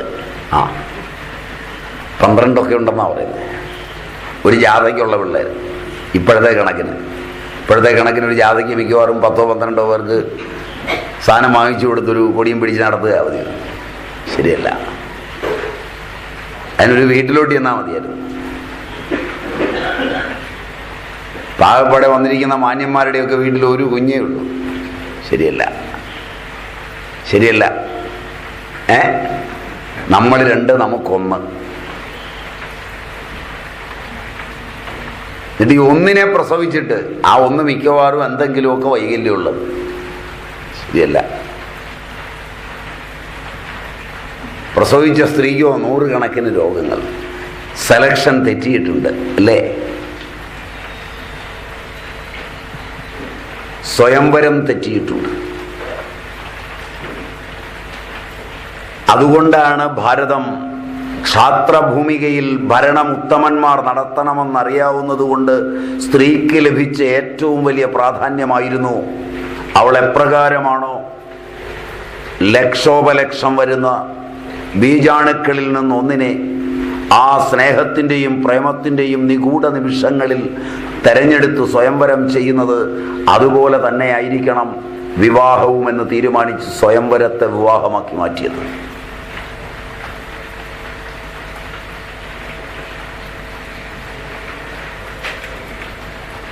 വന്നിരിക്കുന്ന രാജാക്കന്മാരും രാജകുമാരന്മാരും നിറഞ്ഞിരിക്കുമ്പോൾ അവരുടെ ഇടയിലൂടെ ഒരു രാജകുമാരി തോഴിയാൽ നീക്കപ്പെട്ട് ഓരോ രാജകുമാരൻ്റെയും രാജാവിൻ്റെയും മുമ്പിൽ ചെന്ന് ആ രാജാവിൻ്റെ പാരമ്പര്യവും അയാളുടെ വീര ഇതിഹാസവും എല്ലാം വർണ്ണിച്ച് കേൾപ്പിച്ച് കയ്യിലിരിക്കുന്ന വരണമാല്യവുമായി അയാളെ കടന്നു പോകുമ്പോൾ ഒന്നും ചെയ്യാതിരിക്കുന്ന ക്ഷാത്രവീര്യം അവിടെ വെറുതെ ഇരിക്കുമ്പോൾ തനിക്കിഷ്ടപ്പെട്ടവനെ മാത്രം തെരഞ്ഞെടുത്ത് ഭർത്താവായി വരിക്കുന്ന സ്വയംവരമുണ്ടായിരുന്ന ഒരു രാജ്യത്തിലെ സ്ത്രീകൾ പീഡിതരായിരുന്നുവെന്നും സ്ത്രീക്ക് മഹനീയതയുണ്ടായിരുന്നില്ല എന്നും ഒക്കെ നിങ്ങളുടെ ആധുനിക സാഹിത്യകാരന്മാരും കലാകാരന്മാരും ചരിത്രകാരന്മാരും വിളമ്പുമ്പോൾ വിളമ്പുന്നതെല്ലാം വാരി വലിച്ചു തിന്ന് മഹാരോഗം വന്നവരെ പോലെ ജീവിക്കേണ്ടി വരുന്ന ബുദ്ധിജീവികളുടെ എത്ര വികലമായ ജീവിതമാണ് നാം കാണുന്നത്.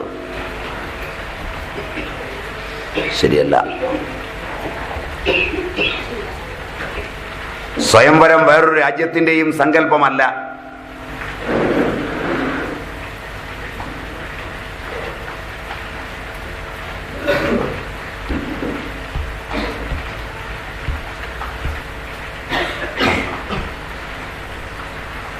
സ്വയംവരത്തിൽ സ്ത്രീയുടെ തീരുമാനത്തിന് മാത്രമാണ് പ്രാധാന്യം. അവിടെ വന്ന് തലയും കാണിച്ചിരുന്ന് ഇളിഭ്യനായി കടന്നു പോകുന്ന പുരുഷന്റെ നില പോലും നിങ്ങൾ ആലോചിച്ച് നോക്കുക.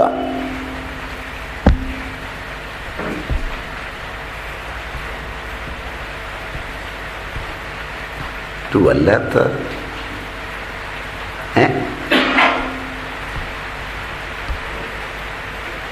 ഇതെൻ്റെ വായനയിൽ മാത്രം കിട്ടിയതാണോ? നിങ്ങൾ വായിച്ചിട്ടില്ലേ? സ്വയംവരം കേട്ടിട്ടില്ലേ? ദശരഥനും പോയിരുന്നത് സ്വയംവരത്തിലാണ്. പക്ഷെ ആ സ്വയംവരത്തില് വരണമാല്യം അണിയിക്കുക മാത്രമല്ല, അയാളെ കൊണ്ട് ഒരു എഗ്രിമെന്റ് കൂടെ വെപ്പിച്ചു. കൈകേയിയിൽ ദശരഥന് ജനിക്കുന്ന സന്താനത്തിനായിരിക്കും അയോധ്യയുടെ ആധിപത്യമെന്ന്. സാമ്രാജ്യ ശുൽക്കം, അതിനാണ് സാമ്രാജ്യ ശുൽക്കം എന്ന് പറയുന്നത്.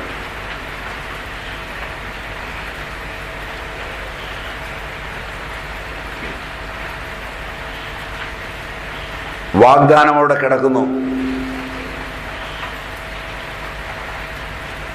പുത്രൻ ഇല്ലാതെ അനപത്യദോഷം അനുഭവിച്ച ചക്രവർത്തിക്ക് പുത്രകാമേഷ്ടിക്കു ശേഷം കൗസല്യയിലും കൈകേയിലും സുമിത്രയിലും പുത്രൻ ജനിക്കുന്നു.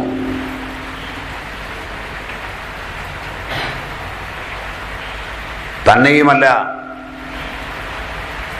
കൗസല്യയുടെ പുത്രനിൽ രാജാവിന് അതീവ പ്രേമമുണ്ടാകുന്നു.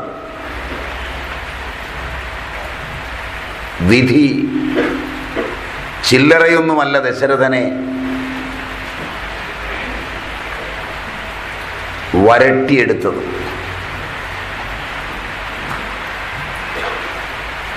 കൈകേയി പുത്രനിൽ ദശരഥന്റെ പ്രേമം നിലനിന്നിരുന്നുവെങ്കിൽ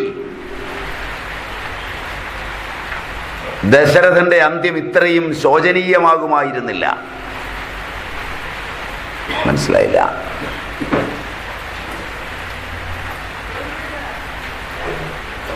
സാമ്രാജ്യ ശുൽക്കം വാഗ്ദാനം നൽകിയില്ലായിരുന്നുവെങ്കിൽ ദശരഥന്റെ അന്ത്യം ഇത്രയും ശോചനീയമാകുമായിരുന്നില്ല.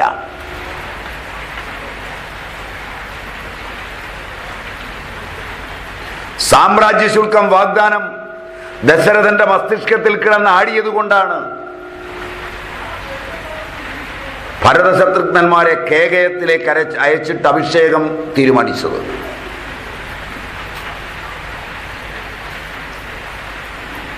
ഇതെല്ലാം ചലിപ്പിച്ചെടുത്ത ഒരു മാതൃത്വം രാമായണത്തിലുണ്ട്. അതാണ് രണ്ടാമത്തെ മാതൃത്വം, കൈകേയി. തന്നോട് പ്രേമമാണെന്ന് പറയുന്ന ദശരഥൻ തന്നോട് നേരത്തെ ആലോചിക്കാതിരിക്കുക, തീരുമാനമെടുത്തിട്ടും തന്നെ അറിയിക്കാതിരിക്കുക, രാമമാതാവ് തന്നെ കാണാൻ വരാതിരിക്കുക, അറിയിക്കാതിരിക്കുക.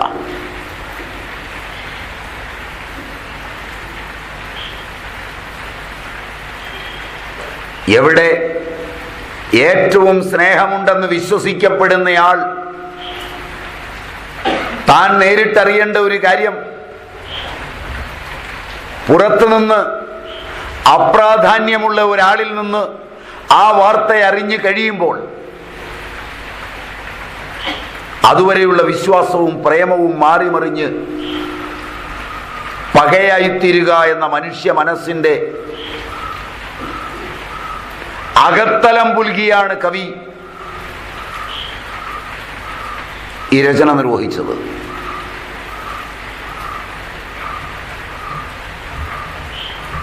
നിങ്ങൾ ആത്മാർത്ഥമായി സ്നേഹിക്കുന്ന ഒരാൾ, നിങ്ങളെല്ലാം മറന്ന് സ്നേഹിക്കുന്ന ഒരാൾ നിങ്ങളെ മാത്രം അറിയിക്കാതെടുത്തൊരു തീരുമാനം ഒരു പ്രാധാന്യവുമില്ലാത്ത ഒരാൾ വരെ അറിഞ്ഞ് അയാളിൽ നിന്ന് നിങ്ങൾ കേട്ടാൽ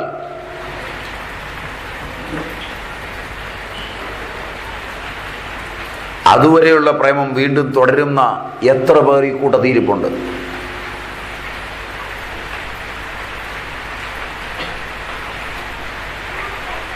സുഹൃത്തുക്കൾ, സഹോദരങ്ങൾ, ബന്ധുക്കൾ, സ്വന്തം അച്ഛനമ്മമാർ ആദ്യം തന്നോട് പറഞ്ഞില്ല എന്നുള്ളത് കൊണ്ട് എത്രയോ ചടങ്ങുകളിൽ മാറി നിന്നവരാണ് നിങ്ങൾ ഓരോരുത്തരും.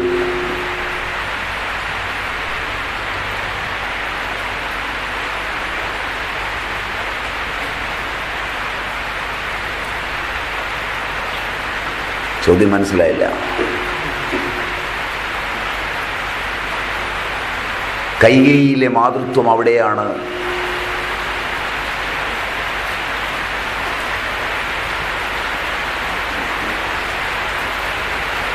തകർത്തെറിയപ്പെട്ടവൾ.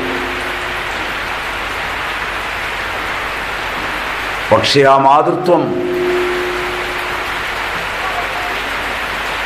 ഒരു നിമിഷാർത്ഥം കൊണ്ട് മാതാവെന്നതിൽ നിന്ന് ദശരഥ പത്നിയായും കൗസല്യയുടെ സപത്നിയായും ആടിയപ്പോൾ പകയും വിദ്വേഷവും ഉണ്ടായി.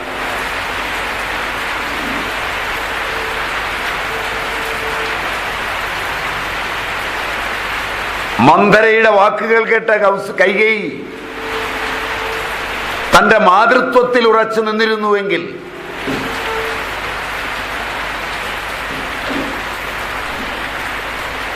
രാമനെ വരുത്തി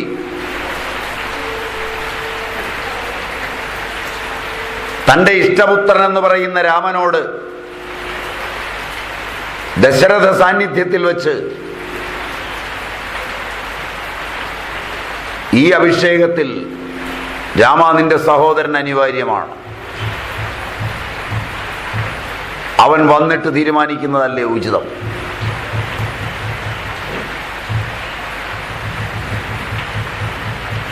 എന്ന് പറയുന്ന മാതൃത്വത്തിലേക്ക് വികസിപ്പിച്ചില്ല ഋഷി ഈ കഥയെ. മാതൃത്വത്തെ ഉല്ലംഘിക്കുന്ന ഭാര്യാത്വത്തിലേക്കും സ്ത്രീത്വത്തിലേക്കും സ്ത്രീയെ ഒരു രാജകൊട്ടാരത്തിൽ മൊഴിമാറ്റി എടുത്തപ്പോൾ ദശരഥ ജീവിതവും സ്വന്തം ജീവിതവും എന്നുവേണ്ട അയോധ്യയും അപകടപ്പെടുത്തുന്ന രംഗത്തേക്ക് ഇത് ഉയർന്നു.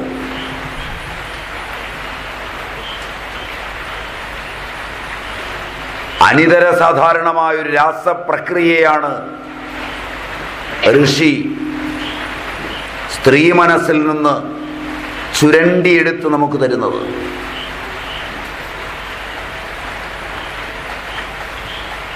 ഭാര്യയായി, മകളായി, അമ്മയായി ഒക്കെ വീട്ടിലിരിക്കുന്ന സ്ത്രീയുടെ അന്തരംഗത്തിൽ സാമ്രാജ്യങ്ങളെ തകർത്തെറിയാനുള്ള കോപ്പുണ്ടെന്ന് ധരിക്കാതെ ജീവിക്കരുതെന്ന് ഓരോ പുരുഷനും ഉപദേശം കൊടുക്കുന്നു തൻ്റെ കാവ്യ കലയിലൂടെ ഋഷികവി.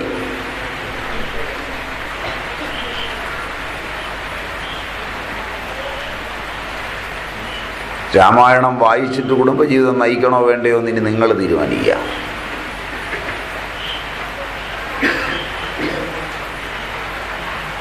ഒരു കൈകേയി അന്തഃപുരത്തിൽ ഭാര്യയായി മാറിയപ്പോൾ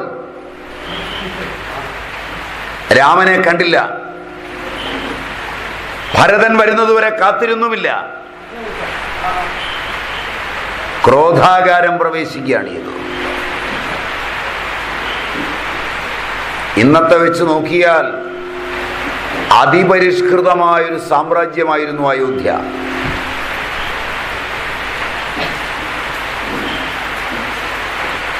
വീട് പണിയുമ്പോൾ നിങ്ങൾ പൂജാമുറി വരെ പണിയാറുണ്ട്. പുതിയ ആർക്കിടെക്റ്റുകൾ ആരെങ്കിലും ഇരിപ്പുണ്ടെങ്കിൽ ഒരു ക്രോധാകാരം ഉണ്ടായിരിക്കുന്നത് ഉത്തമമാണ്.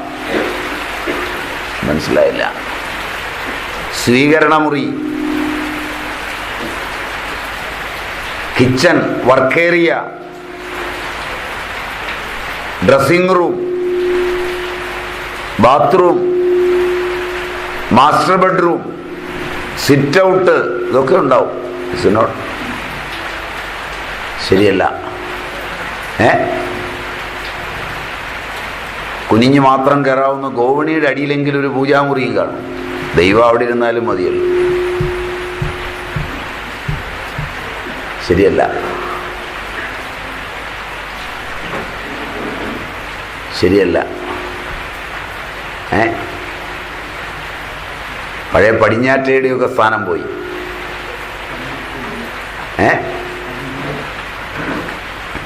പടിഞ്ഞാറ്റയൊക്കെ മാറ്റിയിട്ട് ദൈവത്തിനിരിക്കാൻ അതിന് മാത്രം ഇടയൊന്നും വേണ്ടല്ല. ആ ഗോവിണിയുടെ കീഴെ എങ്ങാനും ഇരിക്കട്ടെ. ശരിയല്ല.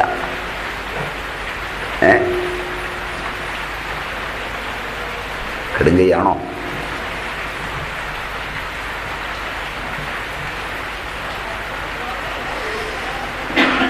പുതിയ സിവിൽ എഞ്ചിനീയറിംഗിൽ ഇതാലോചിക്കാവുന്നതാണ്.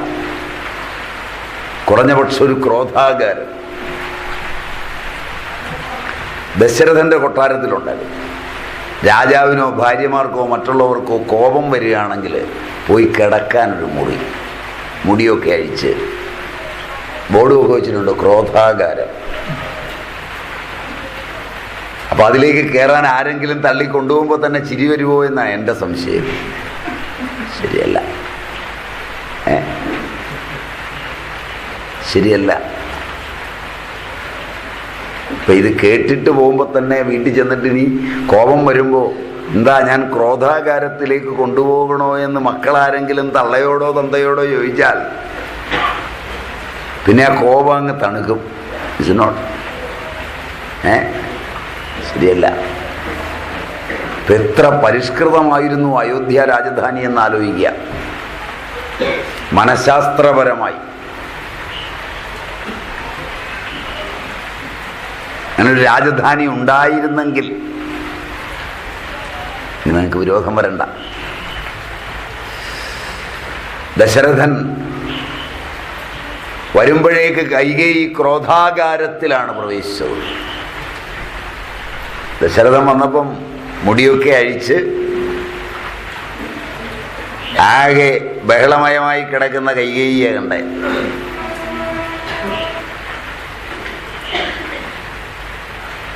നടുക്കലൊക്കെ ഇരുന്നു. സൗമ്യമായി ഒന്ന് തണുപ്പിക്കാമെന്ന് വിചാരിച്ചാണ് കയ്യൊക്കെ വെച്ചത്. കയ്യൊക്കെ എടുത്ത് ദൂരെ എറിഞ്ഞു. തുടങ്ങി, ഈ പണിയൊന്നും വേണ്ടെന്ന് പറഞ്ഞു. കുറേ കാലമായി ഞാനിങ്ങനെ വഞ്ചിക്കപ്പെടുന്നു, ഇനി എനിക്ക് വയ്യ, മടുത്തു, അങ്ങനെയൊക്കെയല്ലേ പറയാ. ഇവരൊക്കെയാണെങ്കിൽ അങ്ങനെയൊന്നും അല്ല പറയാ. ഞാൻ അങ്ങനെ അല്ലേന്ന് ചോദിച്ചപ്പോൾ അങ്ങനെ അല്ലെന്ന്. പിന്നെ എങ്ങനെയാ പറയുക, ഈ കാലമാടിൻ്റെ ഇടയിൽ നിന്ന് കെട്ടിയെടുത്താൽ മതി. അപ്പോൾ ഏതായാലും എന്തോ ചിരിക്കുന്നു, വല്ലാതെ ചിരിക്കുന്നു. ഇത് കേട്ട പോലെ ചിരി.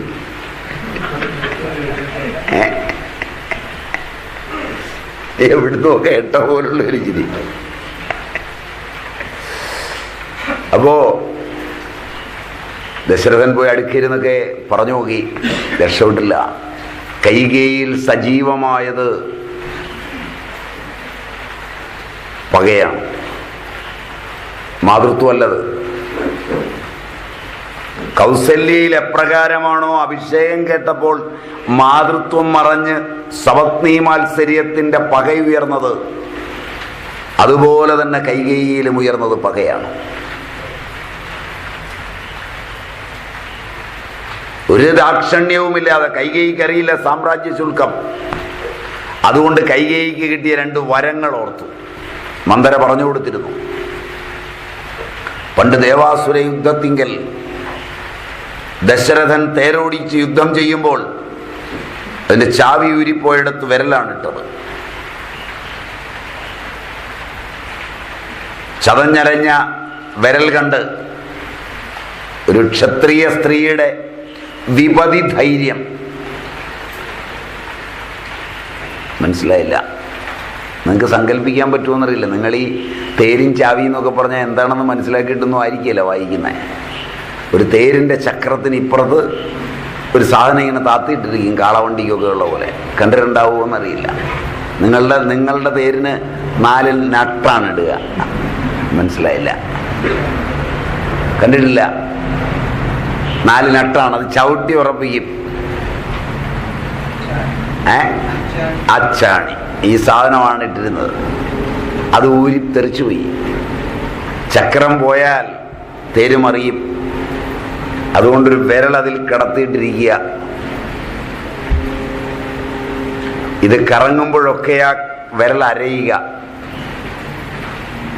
യുദ്ധം പൂർണ്ണമായി കഴിഞ്ഞ് വിജയശ്രീലാളിതനായി കഴിഞ്ഞ് തോണ്ടി വിരൽ കാണിക്കുക. ചതഞ്ഞരഞ്ഞ തൻ്റെ പ്രേമഭാജനത്തിൻ്റെ വിരലിനെ നോക്കി നെടുവീർപ്പിട്ട് തൻ്റെ അഭിമാനവും രാജ്യത്തിൻ്റെ അഭിമാനവും തൻ്റെ ജീവനും സംരക്ഷിച്ച കൈകൊണ്ട് 2 വരങ്ങൾ കൊടുക്കുമ്പോൾ പിന്നെപ്പോഴെങ്കിലും ചോദിച്ചോളാമെന്ന് പറഞ്ഞ് ഉപ്പിലിടുക ചെയ്ത്. അതവൾ മറന്നുപോവുകയും ചെയ്തു. വരം കിട്ടാനല്ല ഇത് ചെയ്തത്, പ്രേമം കൊണ്ട് ചെയ്ത. പ്രേമം തലയ്ക്ക് പിടിച്ചാൽ ഇതിലപ്പുറവും ചെയ്യും. മനസ്സിലായില്ല? സ്ത്രീകൾ ചെയ്യുക കുറവാണ് ആധുനിക കാലത്ത്. ഇതാണ് ഹോർമോണുകളുടെ മാറ്റം. പഴയ കാലത്ത് സ്ത്രീയാണ് പ്രേമം കൊണ്ട് ഇതൊക്കെ ചെയ്യുക, ഇപ്പം പുരുഷനാ ചെയ്യുക. ബോട്ടണിക്ക് പഠിക്കുന്ന സഹപാഠി നല്ലൊരു മുരിക്ക് നിറച്ച് മുള്ളുള്ളത് കാണിച്ചിട്ട് മോളിൽ നിന്ന് പൂവും ഇലയും കൂടെ വേണമെന്ന് പറഞ്ഞാൽ നെഞ്ചു കൂട്ടി കയറി പറിച്ചു കൊടുക്കും. മനസ്സിലായില്ല? അതേ അവനോട് വീട്ടിലെ തള്ളയൊരു പ്ലാവിലെ എടുത്തുകൊണ്ട് വരാൻ പറഞ്ഞാൽ സൗകര്യമില്ലെന്നും പറയും. പിന്നീട് എന്നും ഓർമ്മിക്കാൻ ഈ വടുക്കളൊക്കെ നക്കിത്തോർത്ത് ജീവിക്കുകയും ചെയ്യാം. Am I right? No.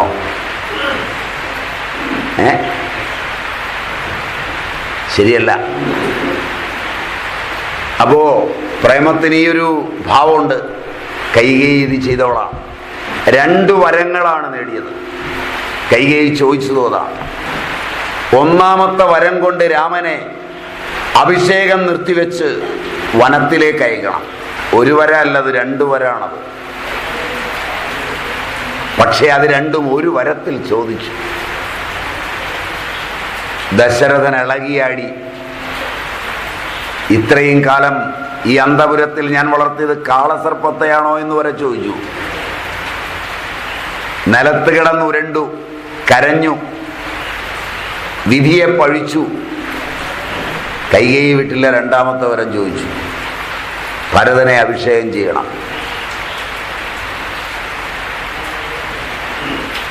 രാമന്റെ അഭിഷേകം നിർത്തിവെച്ച് ഭരതനെ അഭിഷേകം ചെയ്യണം. 2ാമത്തെ വരത്തിൽ രാമനെ കാട്ടിലേക്ക് അയക്കണം. അങ്ങനെയാണ്. എനിക്കൊന്ന് ചെറുതായി പറഞ്ഞതിൽ പെശക്. 2 വരങ്ങളും കൈകേയി ചോദിച്ചു. ആ രാത്രി ദശരഥൻ്റെത് കാളരാത്രിയായി. പ്രേമഭാജനമായ കൈകേയിയോട് തീരുമാനത്തിന് മുമ്പൊന്ന് പറഞ്ഞ്, അതിനെന്താ രാമനെയല്ലേ അഭിഷേകം ചെയ്യേണ്ടതെന്ന് കൈകേയിയുടെ അഹന്തയിൽ ചോദിപ്പിച്ച് അഭിഷേകം നിശ്ചയിച്ചു എന്ന് വരികിൽ ഒഴിവാക്കാമായിരുന്ന അയോധ്യയുടെ ദുരന്തത്തെ മുഴുവൻ ക്ഷണിച്ചു വരുത്തിയ ദശരഥൻ ഒരു രാത്രി കാളരാത്രിയായി തള്ളി നീക്കി. ഋഷികവി നിങ്ങളോട് പറയുന്നത്, സ്നേഹമുള്ളിടത്ത് നിങ്ങൾ ഹൃദയത്തിൻ്റെ കവാടം അടയ്ക്കരുത്.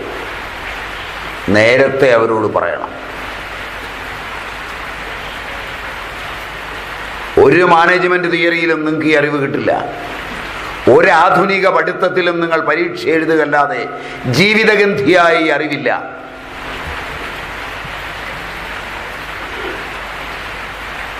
ഉണ്ടെങ്കിൽ പറയാം പുസ്തകത്തിൻ്റെ പേര്, നാൾ വഴി. നിങ്ങൾക്ക് 1000 മാനേജ്മെന്റ് പുസ്തകങ്ങളുണ്ട്. 100 കണക്കിന് അധ്യാപകരും 100 കണക്കിന് സെൽഫ് ഫിനാൻസിങ് കോളേജുകളും വരെയുണ്ട്.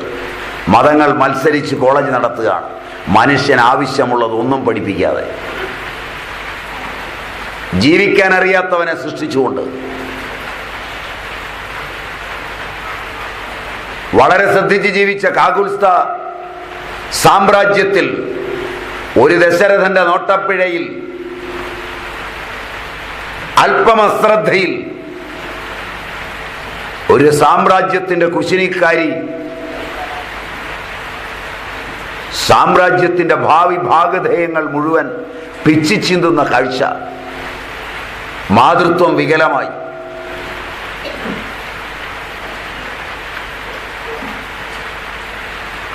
പക്ഷേ കൈകേയിയുടെ മാതൃത്വം വീണ്ടെടുക്കുന്നത് 2 രംഗങ്ങളിലാണ്. രാത്രി ഒരു തരത്തിൽ കഴിച്ചു. രാവിലെ അഭിഷേകത്തിന് ദശരഥനെ വിളിക്കാൻ വന്ന സുമന്ത്രരോട് കൈകേയി പറഞ്ഞു രാമനെ വരുത്താൻ. രാമനെ ചെന്ന് വിളിച്ചു. രാമൻ കൈകേയിയുടെ അന്തപുരത്തിലേക്ക് പോയി എന്ന് കേട്ടപ്പോൾ തന്നെ കൗസല്യയ്ക്ക് പന്തികേടാണെന്ന് തോന്നി. നേരത്തെ പ്രാർത്ഥിച്ചൊക്കെ വെച്ചിട്ടുണ്ട്. 2 ബലിഷ്ഠ മാതാക്കളുടെ ഒരു കൊട്ടാരത്തിലെ 2 അമ്മമാരുടെ ചിത്രം ഇത്. ഋഷികവി നിങ്ങളോട് പറയുന്നത് ഒരിക്കലും ഇത്തരം അമ്മമാരാകരുതെന്നാണ്.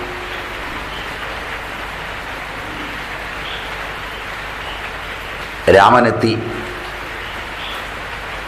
രാമനെ ഈ കിടപ്പിലും ദശരഥന്റെ ഈ കിടപ്പിലും ദശരഥനെ ഈ വീഴ്ച കൈകേയി ഉപദേശിക്കുന്ന ഒരു രംഗമുണ്ട്. അതാണ് ഏറ്റവും വലിയ ഉപദേശം. അതായത് എല്ലാവർക്കും ലഭിക്കുന്നതാണ്. പരോപദേശേ പാണ്ഡിത്യം സർവേഷാം സുഖരാം നൃണാം.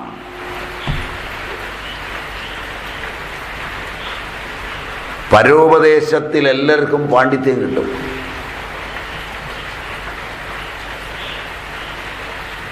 പക്ഷെ സ്വന്തം ജീവിതം വരുമ്പോൾ സമചിത്തത ലഭിക്കുന്നവന്റെ ഉപദേശത്തിന് മാത്രമേ ശക്തി ഉണ്ടാവൂ.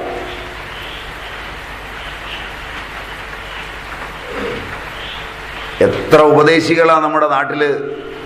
എന്തോ ആരോടും ചെന്ന് ചോദിക്കൂ, ഒരു പൈസയും കൊടുക്കാതെ കിട്ടുന്ന ഒരു സാധനം നാട്ടിൽ ഉപദേശമാണ്. ശരിയല്ല. പക്ഷെ ഏതെങ്കിലും അനുഭവം ഉള്ളവൻ്റെ അടുത്തിരുന്നാൽ മതി, ഉപദേശം കേൾക്കണ്ട, മനസ്സ് മാറും.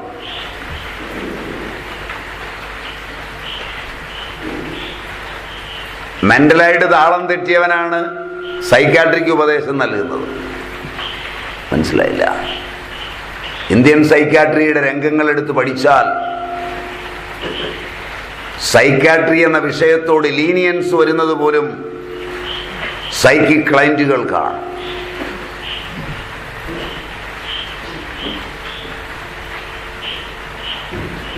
ശ്രദ്ധിച്ചിട്ടില്ല?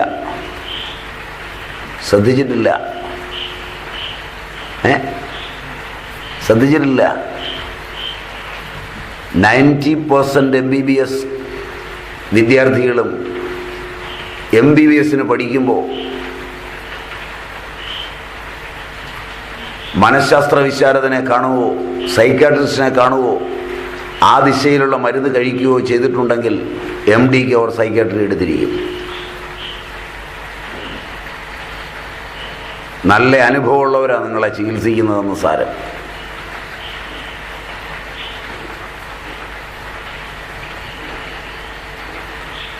ഇത് നിങ്ങൾക്കൊരു പഠനമായെടുക്കാം. ആക്ടിവിസ്റ്റുകൾക്ക് വേണമെങ്കിൽ സീനിയർ സിറ്റിസൺ ഫോറത്തിന് ഒരു പുതിയ സർവേ തന്നെ വേണമെങ്കിൽ നടത്താം.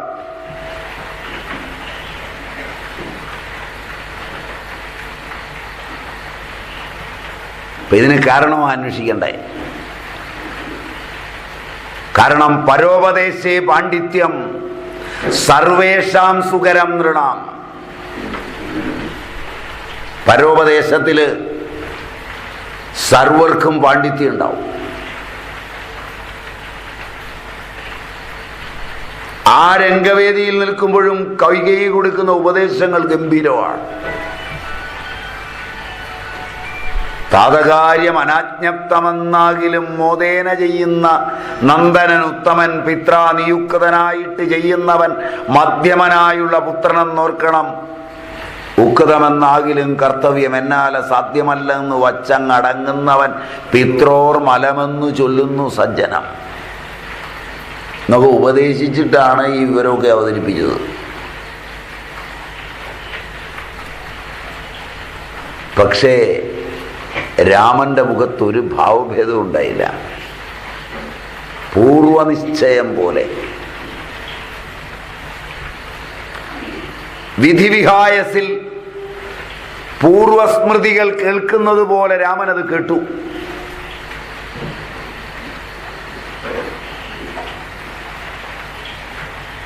പിതാവിൻ്റെ കാര്യത്തിന് താനിതാ തയ്യാറായി വരുന്നുണ്ട്, എല്ലാവരോടും യാത്ര പറഞ്ഞ് എന്ന് പറഞ്ഞാ പോയത്.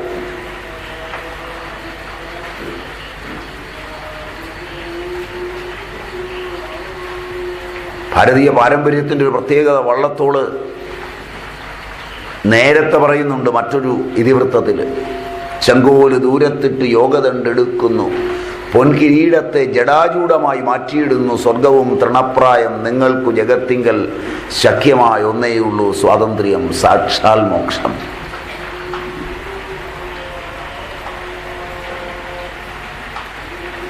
ഭാരതത്തിൻ്റെ ഈ ശ്രദ്ധബിംബങ്ങൾ, ബ്രോക്കൺ ഇമേജസ്,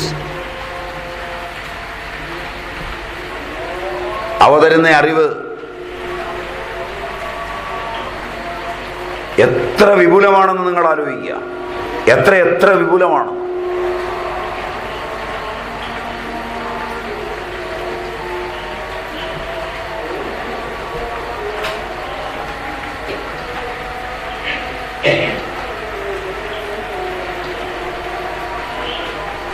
മനുഷ്യ മനസ്സിനെ ജഗദീശ ഉത്സംഗത്തിലേക്ക് ഉയർത്തുവാൻ പോന്ന അത്യുദാരവും അത്യുജ്വലവുമായ ത്യാഗത്തിൻ്റെ രഘുവംശ രീതി വെച്ച് ശൈശവേ അഭ്യസ്ത വിദ്യാനാം യൗവനേ വിഷയൈഷിനാം വാർദ്ധകേ മുനിവൃത്തീനാം യോഗേനാന്തേ തനുത്യജാമെന്നാണ് രഘുവംശകാരൻ പറഞ്ഞിട്ടുള്ളത്. ബാല്യത്തിലെ വിദ്യകൾ അഭ്യസിച്ചും താരുണ്യമായാൽ വിഷയെ സുഖിച്ചും വാർദ്ധക്യകാലം മുനിയായി കഴിച്ചും ദേഹത്തെ യോഗാൽ ഒടുവിൽ ത്യജിക്കും. രാമൻ അങ്ങനെയല്ല പോയത്. കർണമൂലത്തിലേക്ക് നര വരുമ്പോഴാണ് രഘുവംശ രാജാക്കന്മാർ വനത്തിലേക്ക് പോയിരുന്നത്. രാമൻ നേരത്തെ പോയി, പതിവിന് വിപരീതമായി.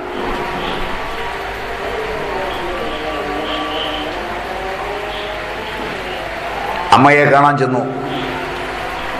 അപ്പോഴാണ് കൗസല്യ പറഞ്ഞത്, നിന്റെ പിതാവിനേക്കാൾ വലിയ ഗുരു ഞാനാണ്, ഞാൻ നിന്നോട് പോകരുതെന്ന് പറയുന്നു. മൂലത്തിൽ അങ്ങനെയാണ്. പക്ഷെ എഴുത്തച്ഛനൊന്ന് മയപ്പെടുത്തി. എഴുത്തച്ഛൻ്റെ കാലത്ത് സ്ത്രീകൾക്ക് പുരുഷനോടൊപ്പം സ്വാതന്ത്ര്യമായി. എഴുത്തച്ഛന് മുമ്പ് മൂലകാരൻ്റെ കാലത്ത് സ്ത്രീക്കായിരുന്നു ഉയരം. അതുകൊണ്ട് പിതാവിനേക്കാൾ കൂടിയ ഗുരു ഞാനാണെന്ന് ശക്തമായി കൗസല്യ പറഞ്ഞു. എഴുത്തച്ഛൻ്റെ കൗസല്യ അങ്ങനെയല്ല പറഞ്ഞത്. സംസ്കൃതം പറഞ്ഞ എഴുത്തച്ഛനൊന്ന് മാറ്റി മൂലം. ഇപ്പോൾ ഭുജിപ്പാൻ അവസരമില്ലമ്മേ എന്ന് തുടങ്ങി ഇങ്ങ് പറഞ്ഞ് വരുന്ന രാമനോട് കൗസല്യ പറയുന്ന ഒരു കാര്യമുണ്ട്. ദണ്ഡകാരണ്യത്തിനാശു നീ പോവുകിൽ ഞാൻ ദണ്ഡതരാലയത്തിന് പോയിടുവൻ. പൈതലെ വേറിട്ട് പോയ പശുവിനുള്ള ആദി പറഞ്ഞറിയിച്ചിടരുതല്ലോ. നാടുവാഴേണം ഭരതനെന്നാകിൽ നീ കാടുവാഴേണമെന്നുണ്ടോ വിധിമതം. എന്തു പിഴച്ചത് കൈകേയിയോട് നീ ചിന്തിക്ക ഭൂപനോടും കുമാരാബലാൽ. താതനും ഞാനും ഒക്കും ഗുരുത്വം കൊണ്ട്. ഞങ്ങൾ രണ്ടുപേരും തുല്യ ഗുരുക്കന്മാരാണ്. എഴുത്തച്ഛൻ്റെ കാലത്തെ കൗസല്യ ദശരഥന് തുല്യയായ ഗുരുവാണ്. ഇന്നാണ് എഴുതുന്നതെങ്കിൽ ഞങ്ങൾ പീഡിതരായ സ്ത്രീകളാണ്, പുരുഷനാണ് വലിപ്പം, ഞങ്ങളെ ഇങ്ങനെ മുമ്പിൽ എഴുന്നള്ളിക്കലേ ഉള്ളൂ എന്നെഴുതണം. മനസ്സിലായില്ല?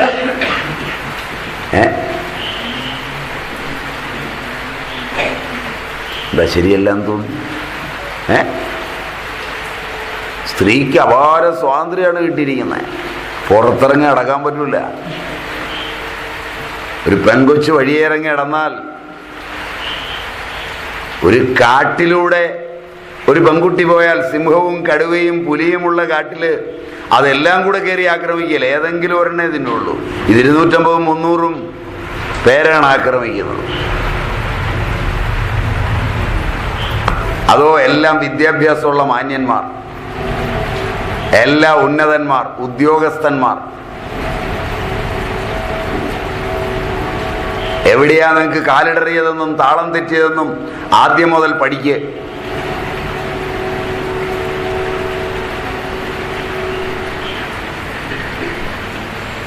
രണ്ടായിരം കൊല്ലത്തിലധികമായി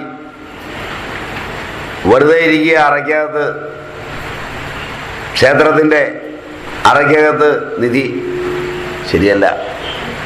ഒരു നമ്പൂരി വയറ് നട്ടലിനെ പുലുകി ജീവിക്കുക. അതിനകത്ത് രാവിലെ 40 രൂപ ഒരുപാട് ചോറും വാങ്ങിച്ച്. മനസ്സിലായില്ല? വീട്ടിൽ കുഞ്ഞിൻ്റെ കല്യാണവും വീട്ടിലെ ആവശ്യവും വരുമ്പോഴും അതിൽ നിന്നൊരു തരി എടുത്തുകൊണ്ട് പോകണമെന്ന് അയാൾ വിചാരിച്ചില്ല.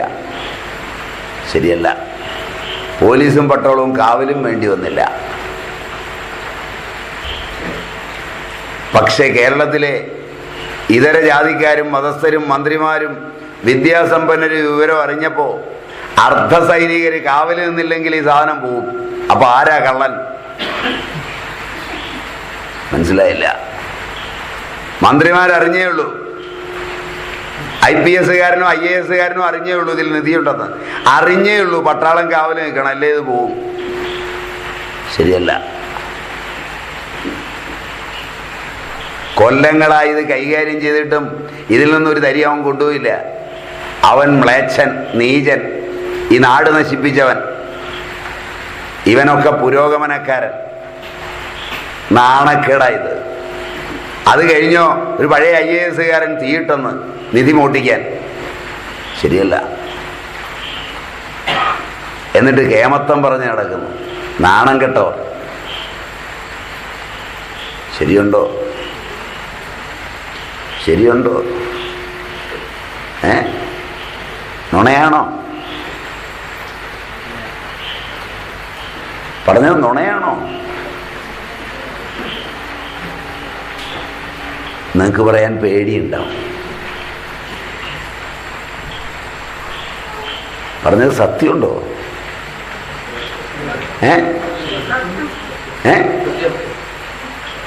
നല്ലപോലെ ആലോചിക്കുന്നു. ലജ്ജിക്കണം ഭാരതം എന്ന്. ഇപ്പൊ സ്ത്രീ ഒരുപാട് മേലെയാണ്. എന്തില്?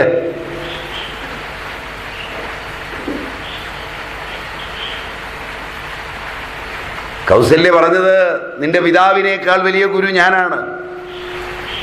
നിയമപരമായി ഞാൻ പോകരുതെന്ന് പറയുന്നു. നീ പോയാൽ, അവസാനം പറഞ്ഞത്, എന്നുട വാക്യത്തെ ലംഘിച്ചു ഭൂപതി തന്നുട വാചാഗമിക്കുന്നതാകിലോ ഞാനുമൻ പ്രാണങ്ങളെ ത്യജിച്ചിടുവൻ മാനവ വംശവും ഇന്നേ മുടിഞ്ഞുപോകും. വല്ലാതെ അടിയടിക്കുന്നേ. ഞാനിപ്പോൾ ആത്മഹത്യ ചെയ്യും, ഈ മാനവവംശം മുഴുവൻ മുടിയും. ഈ കൗസല്യക്ക് സമാധാനം കൊടുത്തു വേണം പോവാൻ. കൈകേയിയുടെ ആഗ്രഹം സാധിക്കണം. അപ്പുറത്തൊരുത്തൻ തിളച്ചു മറിഞ്ഞു വന്നിരിക്കുകയാണ്. ചില്ലറ തിളയൊന്നുമല്ല തിളച്ചിരിക്കുന്നത്. തത്ര കൗസല്യാവചനങ്ങൾ ഇങ്ങനെ ചിത്തതാവേന കേട്ടോരു സൗമിത്രിയും ശോകരോഷങ്ങൾ കലർന്ന് നേത്രാഗ്നിനാ ലോകങ്ങളെല്ലാം ദഹിച്ചു പോകും വണ്ണം രാഘവൻ തന്നെ നോക്കി പറഞ്ഞിടിനാൻ, ആകുലം എന്തിത് കാരണമുണ്ടാവാൻ. തിളച്ചും മറിഞ്ഞാ വരുന്നേ. അവനെയും സമാധാനിപ്പിച്ചു. ഇവരൊക്കെ തിളച്ചു മറിഞ്ഞിടത്തുനിന്ന് രാമൻ വനത്തിൽ പോയി. സീതയെയും ലക്ഷ്മണനെയും കൊണ്ടുപോയി. കൗസല്യ പറഞ്ഞു, ഒന്നും നടന്നില്ല. ജീവൻ വെടിഞ്ഞില്ല, മാനവവംശം മുടിഞ്ഞില്ല. രാമൻ തിരിച്ചു വരുമ്പോഴും കൗസല്യ പനംകുറ്റി പോലെ കൊട്ടാരത്തിലുണ്ടായിരുന്നു. പക്ഷേ ദുഃഖാർത്ഥനായ ദശരഥൻ കാലയവനികയിൽ മറഞ്ഞു. ഋഷികാവ്യം നിങ്ങൾ സ്ത്രീകൾക്കൊരു വലിയ സന്ദേശം തരുന്നുണ്ട്. അഭിമാനിയാണ് പുരുഷൻ. അവൻ്റെ ഹോർമോണുകൾ അങ്ങനെയാണ്. ഒരു സ്ത്രീക്കുണ്ടാകുന്ന വേദന അവൾക്ക് മക്കളോട് പങ്കുവെക്കാം. ഭർതൃഗൃഹത്തിൽ ഉണ്ടാകുന്നത് സ്വന്തം ഗൃഹത്തിൽ ചെന്ന് അച്ഛനമ്മമാരോട് പറയാം. എന്തിന്? കുളിക്കാനോ പുല്ലുപറിക്കാനോ പോകുന്ന വേളയിൽ കൂടെ പണിയെടുക്കുന്നവരോട് വരെ പങ്കുവെക്കാം. ശരിയല്ല, ശരിയല്ല, ശരിയല്ല. എന്താ ചെയ്യുക? അടി വന്നതുപോലൊന്നും അല്ല. കുടിക്കും. പറയാം. സപ്താഹത്തിലും സത്രത്തിലും പ്രഭാഷണത്തിലും ഒക്കെ ആചാര്യന്മാരെ കാണുമ്പോൾ നമസ്കരിച്ചിട്ട് കണ്ണീരൊഴുക്കി അവിടെ ഇത് പങ്കുവെക്കാം.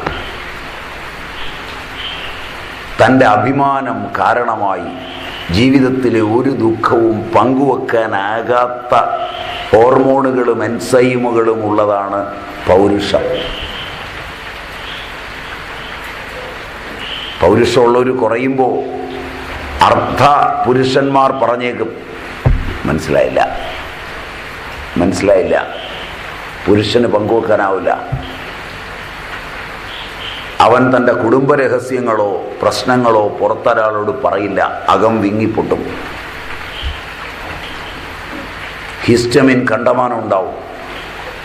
സോഡിയത്തിൻ്റെ ലെയർ മാറി മറിയും. പൊട്ടാസ്യം മാറും. TSH മാറി മറിയും.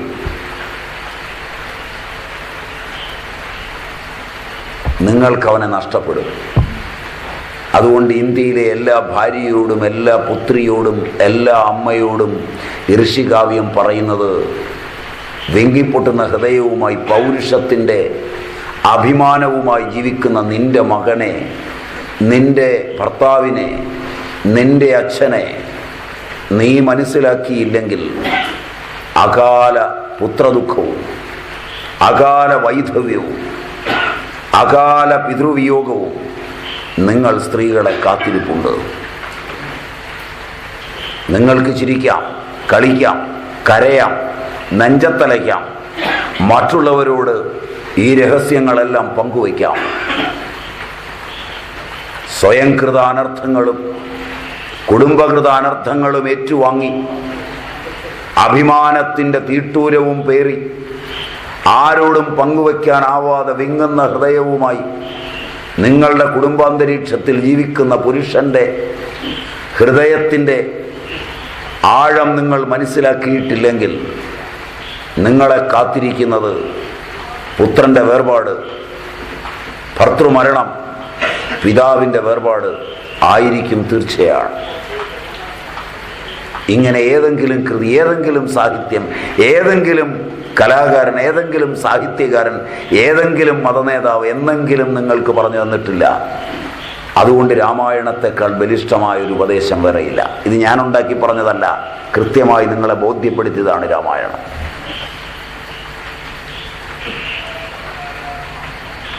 മാതൃത്വത്തിനും ഭാര്യാപദവിക്കും പുത്രി എന്ന അവസ്ഥയ്ക്കും രാമായണം തരുന്ന ബലിഷ്ഠ ഉപദേശങ്ങളിൽ മുഖ്യം ഇതാണ്.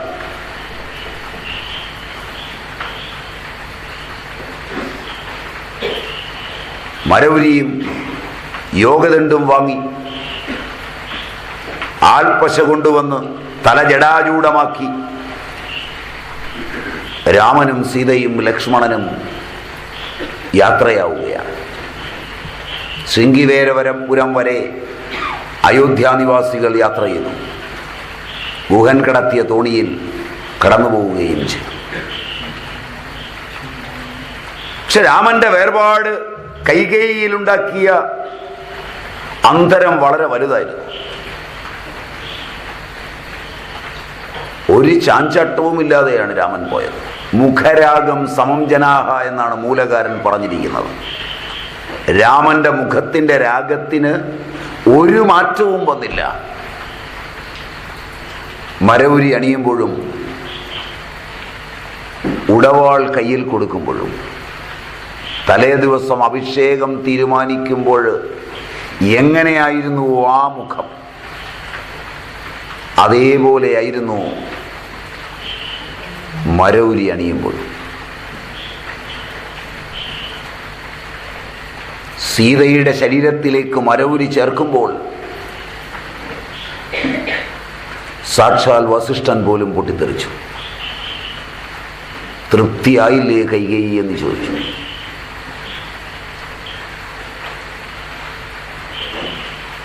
സീതയുടെ മുഖത്ത് ഭാവമാറ്റം വന്നില്ല.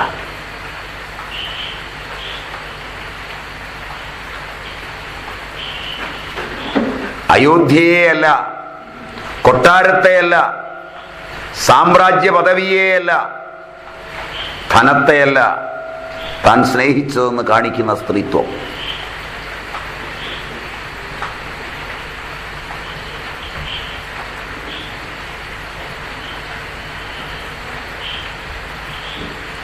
മാസം തോറും ഫോറിനിൽ നിന്ന് പണം വന്നാൽ മതി, നിങ്ങളിങ്ങ് വരികയൊന്നും വേണ്ട, ഞാനിതെല്ലാം ഇവിടെ ശരിയാക്കിക്കോളാം. അങ്ങനെയല്ലേ? അങ്ങനെയല്ലേ? അല്ലേ? വിവാഹം കഴിച്ച് പലപ്പോഴും ഇന്ന് ഉന്നതന്മാർക്ക് ഒരാഴ്ചയോ രണ്ടാഴ്ചയോ ആകെ ജീവിതകാലം മുഴുവൻ കുടുംബജീവിതം, ബാക്കി മുഴുവൻ അക്കരെ ഇക്കരെയാണ്. ആധുനിക വിദ്യാഭ്യാസവും അറിവും നേടിയാൽ വിയോഗമാണ് ആനന്ദം. ശരിയല്ല. വന്നിട്ടുണ്ട്, ശല്യമാണ്, ഇനി പോകുന്ന വരെ ഒരു സ്വസ്ഥതയില്ല. ശരിയല്ല. അതുകൊണ്ട് ഭാര്യാബന്ധുക്കളൊക്കെ ആദ്യം ചോദിക്കുക, എന്നാ പോവുക? കാണുമ്പോഴേ. ശരിയല്ല. സ്നേഹത്തോടുകൂടി നീ കുറച്ച് ദിവസം നാട്ടിലുണ്ടോയെന്നല്ല ചോദ്യം. വെളിയിൽ നിന്ന് വന്നവനോട് ആദ്യത്തെ ചോദ്യം എന്നാ പോകുന്നത്? കാരണം അത് അറിഞ്ഞിട്ട് വേണം, നിന്നെ ഒന്ന് പറഞ്ഞു വിട്ടിട്ട് വേണം ഞങ്ങൾക്ക് ഇവിടെ സുഖമായൊന്ന് ജീവിക്കാനെന്ന് തോന്നിപ്പോകും. പണമാണ് എല്ലാത്തിലും വലുത്.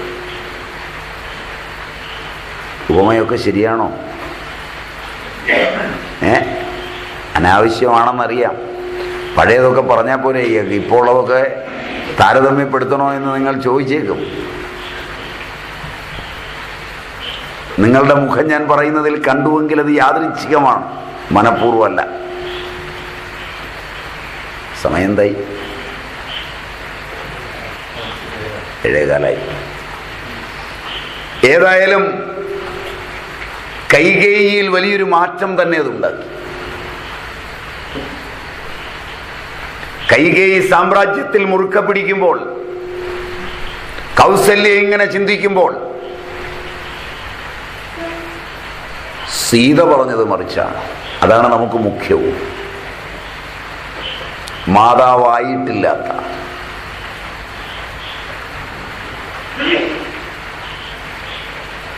പ്രായം ഏറിയിട്ടില്ലാത്ത, യൗവനം വിട്ടിട്ടില്ലാത്ത സീതയുടെ വചസ്സുകൾ മനോഹരങ്ങളാണ്. ആധുനിക സീതയാണെങ്കിൽ മൊബൈൽ ഫോൺ എടുത്ത് സഹോദരനെയോ പിതാവിനെയോ വിളിക്കും, കൂടെ പഠിച്ചവരെ മുഴുവൻ വിളിക്കും. ഇവിടെ ഒരു തള്ളയുണ്ട്, എങ്ങനെയാണ് കൈകാര്യം ചെയ്യേണ്ടത്? ശരിയല്ല. മലയാളി അസോസിയേഷനിലേക്ക് വിളിക്കും, വിമൻസ് ലിബറേഷനിലേക്ക് വിളിക്കും, വനിതാ കമ്മീഷനെ വിളിക്കും. ശരിയല്ല, ശരിയല്ല. സ്വയം വലിച്ചു കീറിയാണെങ്കിലും നേരെ പോലീസ് സ്റ്റേഷനിലേക്ക് എന്ന് ഭർത്താവും അവളും കൂടെ എന്നെ പീഡിപ്പിച്ചു എന്ന് പറയും, തള്ളയും കൂടെ. ശരിയല്ല. 2 ദിവസം അകത്ത് കിടക്കട്ടെ, അപ്പോൾ പഠിക്കും. 7 വർഷത്തിനുള്ളിലാണെങ്കിൽ ജാമ്യവും കിട്ടാൻ പ്രയാസമാവും. ഈ 7 വർഷത്തിനുള്ളിൽ ജാമ്യമില്ലാതെ അകത്തിട്ടാൽ ജീവിതം അവരുടെ മാത്രമല്ല, ഈ അകത്തിട്ടവൾക്ക് സ്നേഹം കിട്ടുമോ എവിടുന്നെങ്കിലും? സ്നേഹമാ ജീവിതം, അത് കോടതിയല്ല, നിയമമല്ല.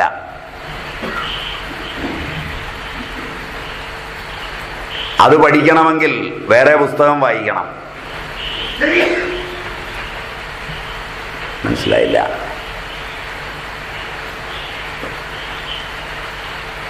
പക പഠിപ്പിച്ചു വിട്ടാൽ ഇതൊന്നും കിട്ടില്ല.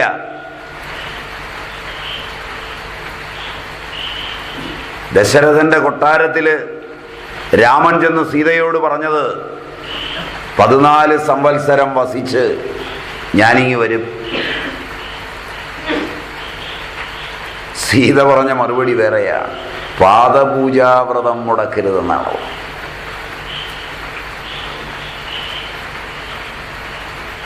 ഏത് രാമായണ കാലത്താണ് സീതയെ കൂടാതെ രാമൻ വനത്തിലേക്ക് പോയതെന്നാണ് ചോദിച്ചത്. ഇതൊരു തുടർനാടകമാണ്. നമ്മൾ ഇതിനു മുമ്പും ഈ മണ്ണിൽ വന്നിട്ടുണ്ട്. ഏത് രാമനാണ് സീതയില്ലാതെ വനത്തിൽ പോയത്? അതുകൊണ്ട് അങ്ങ് എന്താണ് ഈ പറയുന്നത്?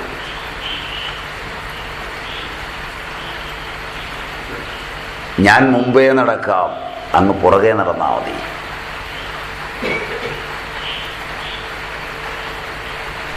ഈ കൊട്ടാരത്തിൻ്റെ അന്തപുരത്തിൽ സുഖഭോഗങ്ങളിൽ മുഴുകിക്കഴിയുമ്പോൾ ശിലാതെളിമത്തിൽ ഉറങ്ങി ഫലമൂലങ്ങൾ അശിച്ച് അങ്ങ് വനത്തിൽ കഴിയുക, ഇതിനാ സ്നേഹം എന്ന് പറയുന്നത്. മരുഭൂമിയിലെ ചൂട്, മണൽക്കാറ്റ്, ഒട്ടകത്തിൻ്റെ തൊഴി ഒക്കെയായി അങ്ങ് ജീവിച്ച് കാശുണ്ടാക്കിക്കൊണ്ടുവരിക. ഞാനും എൻ്റെ അമ്മാവന്മാരും സഹോദരങ്ങളും അടിച്ചു പൊളിച്ച് ജീവിക്കുക. എൻ്റെ സഹോദരനൊരു ഓട്ടോ, അമ്മാവനൊരു ബാറ്. ഇതൊക്കെയാ ജീവിതം.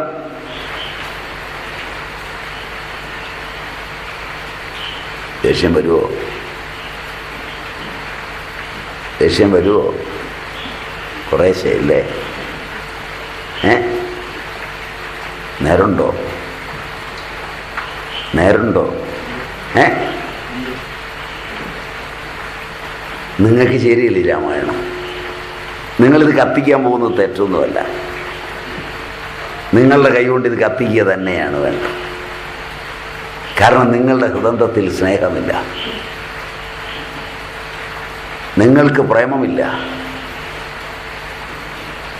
നിങ്ങൾ പാരസ്പര്യത്തിൻ്റെ ലോകം കണ്ടിട്ടില്ല. The eye of the soul, ആത്മാവിൻ്റെ ചക്ഷുസ്. പ്ലേറ്റോയുടെ റിപ്പബ്ലിക്കിൽ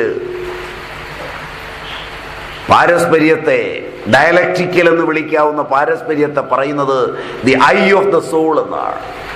വ്യാസനും വസിഷ്ഠനും വാൽമീകിയും ഒക്കെ തൊട്ടെറിഞ്ഞതാണ്.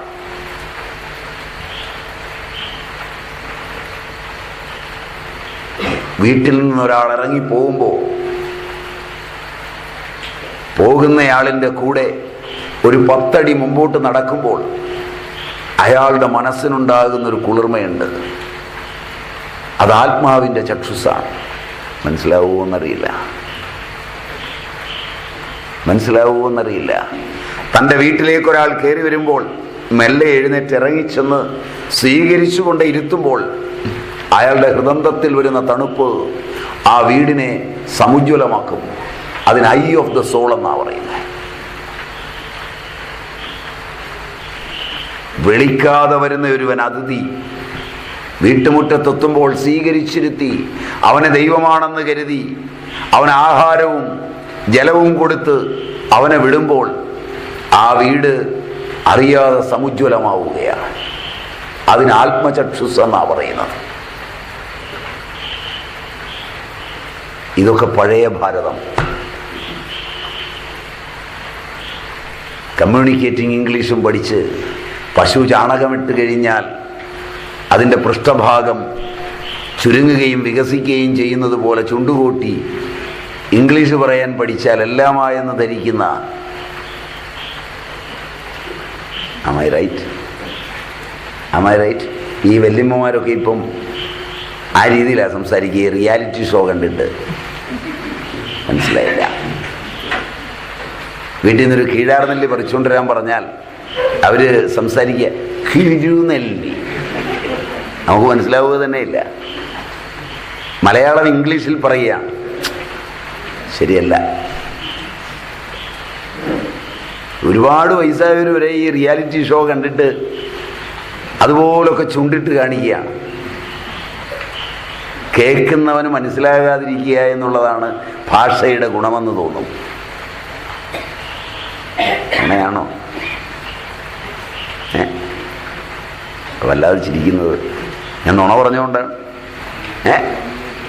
വീട്ടിൽ വല്ലവരെയും കണ്ട ഓർമ്മയുണ്ടാവുമോ? അയൽവക്കത്ത്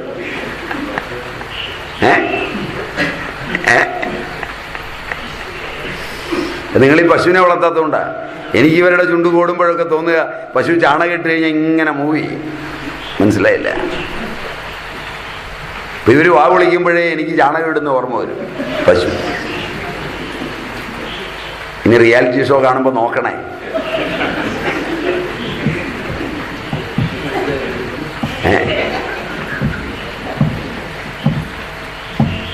ഇത്രയൊക്കെ ഗോഷ്ഠി കാണിക്കണോ വർത്തമാനം പറയാൻ?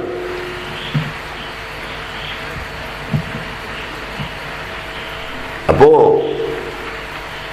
ആധുനികത പോകുന്ന ഒരു വഴിക്ക് പറ്റിയതല്ലിത്. മനുഷ്യനെ ജഗദീശ ഉത്സംഗത്തിലേക്ക് എത്തിക്കുന്ന. സീത പറഞ്ഞത് ഞാനും വരുന്നുവെന്നാണ്. രാമൻ ഉടുത്ത പോലെ മരവുരി ഉടുത്ത് തലയെ ജടാജൂഢമാക്കി മാറ്റി കടന്നുപോകുന്നു. അയോധ്യ നടുങ്ങി. കൃതി വായിച്ചവന്റെ കണ്ണുകൾ ഈറനണിഞ്ഞു.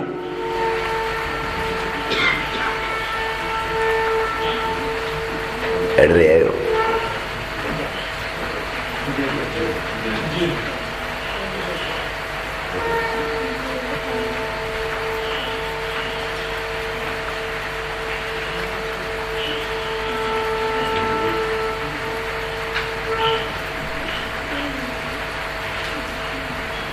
ഘോരകാന്താരത്തിലേക്കാണ് അയോധ്യയിൽ നിന്ന് രാമനും സീതയും ലക്ഷ്മണനും കടന്നുപോയത്.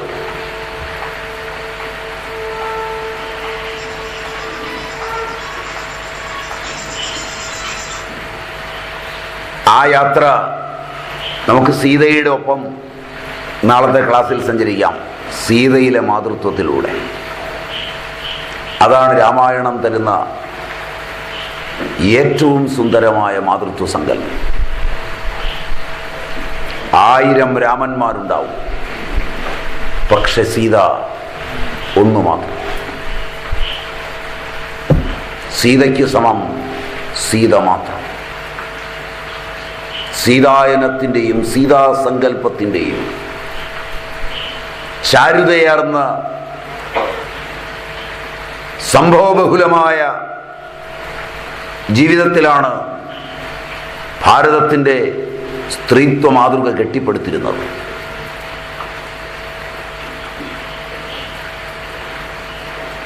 അതിൽ നിന്നാണ് ഉത്തമ സന്താനങ്ങൾ ജനിച്ചത്, തപസ്സിൽ നിന്ന്.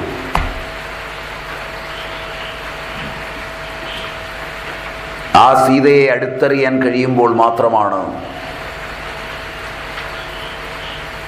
നിങ്ങൾ ജീവിതത്തിൻ്റെ സായുജ്യമെന്തെന്ന് തിരിച്ചറിയുന്നത്. അതിലൂടെ നമുക്ക് നാളെ പോയി ഈ ഭാഗം അവസാനിപ്പിക്കാം. നാളെയും കൂടെ ഉള്ളൂ എന്ന് തോന്നുന്നു, അല്ലേ? അതുകൊണ്ട് ഇന്ന് അവസാനിപ്പിക്കാം. നിങ്ങൾ ഈ പുറത്തൊക്കെ പോകുമ്പോൾ ആരെങ്കിലുമൊക്കെ ഇടയ്ക്കിടയ്ക്ക് വിളിച്ചുകൊണ്ട് വരരുത്. ഒരാദ്യം മുതൽ കേൾക്കാത്തതുകൊണ്ട് അവർക്ക് മനസ്സിലാവുമോ എന്ന് എനിക്ക് സംശയമുണ്ട്. നാളെ ഞായറാഴ്ചയും കൂടിയാണ്. നിങ്ങൾക്ക് സ്വസ്ഥമായിരുന്ന് കേൾക്കാൻ പറ്റാതെയും വരും. ഞായറാഴ്ച ആയതുകൊണ്ട് എല്ലാവരും കൂടെ ഒന്ന് ബഹളമയമാകരുത്. ഇതൊന്നും എല്ലാവർക്കും പഠിക്കാവുന്നതല്ല. ഇതൊക്കെ ഇതിന് താല്പര്യമുള്ള കുറച്ച് പേര് മാത്രം പഠിക്കേണ്ടതാണ്. ഞാനിതൊക്കെ വാരി വിളിച്ച് നാട്ടുകാരെ പഠിപ്പിക്കുന്നതിന് അത്ര ഉത്സുകനുമല്ല. അതുകൊണ്ട് ഉള്ളവരെയൊക്കെ നാളെ വിളിച്ചുകൊണ്ടൊന്നും പോരുത്. ആൾ കൂടി വരുന്നുണ്ടെന്ന് തോന്നുന്നു. Am I right? ശരിയായിരിക്കുമോ? അതുകൊണ്ട് നിങ്ങൾ കേൾക്കുക, പഠിക്കുക, എന്നിട്ട് നിങ്ങൾ ജീവിതത്തിൽ പ്രയോഗിക്കുക. 10 പേരിത് ജീവിതത്തിൽ പ്രയോഗിക്കാൻ പറ്റുമോ എന്ന് നോക്കുന്നതാണ് ജീവിതത്തിലെ ചാരുത. അല്ലാതെ പ്രഭാഷണമുണ്ട് കേട്ടില്ലേടി എന്ന് പറഞ്ഞ് എല്ലാത്തിനെയും കൂടെ ഒന്നും വിളിച്ചുകൊണ്ട് വരരുത്. അവസാനം നിങ്ങളെ കേൾക്കാൻ അനുവദിക്കില്ല, അടുക്കരുത്. അതെന്താടി പറഞ്ഞേ? കാരണം ഇന്നലത്തെ എൻ്റെ തുടർച്ചയായതുകൊണ്ട് ഇന്നലത്തെ കേട്ടിട്ടുണ്ടാവില്ല. അതുകൊണ്ട് നിർബന്ധിക്കുകയൊന്നും വേണ്ട. ആരെങ്കിലും വന്നോട്ട്, അതിന് വിരോധമില്ല. അതിന് വിരോധമല്ല പറഞ്ഞതും. സ്വന്തം താല്പര്യപൂർവ്വം വന്ന് കേൾക്കേണ്ടതായി ഇതൊക്കെ വീട്ടിൽ നിന്ന് പുരുഷന്മാർ കേട്ടിട്ട് നാളെ ഭാര്യയും പിള്ളേരെയും കൂടെ കൊണ്ടുവരണം തീരുമാനിക്കരുത്. സ്ത്രീകൾ കേട്ടിട്ട് ദൈവമേ ഈ കാലമാടൻ ഇതൊന്ന് കേട്ടിരുന്നേ നന്നായി പോയനെ എന്ന് വിചാരിച്ച് വിളിച്ചുകൊണ്ട് വരരുത്. കാരണം ഇതൊക്കെ കേൾക്കേണ്ടവർ മാത്രം കേട്ട് രക്ഷപ്പെടുക എന്നുള്ളതാണ് അതിൻ്റെ വിധി. നമുക്കിന്ന് ഉപസംഹരിക്കാം, ബാക്കി നാളെ. രാമായ രാമഭദ്രായ രാമചന്ദ്രായ വേധസേ രഘുനാഥായ നാഥായ സീതായ പദയേ നമഃ. ഹരി ഓം. ഹരി.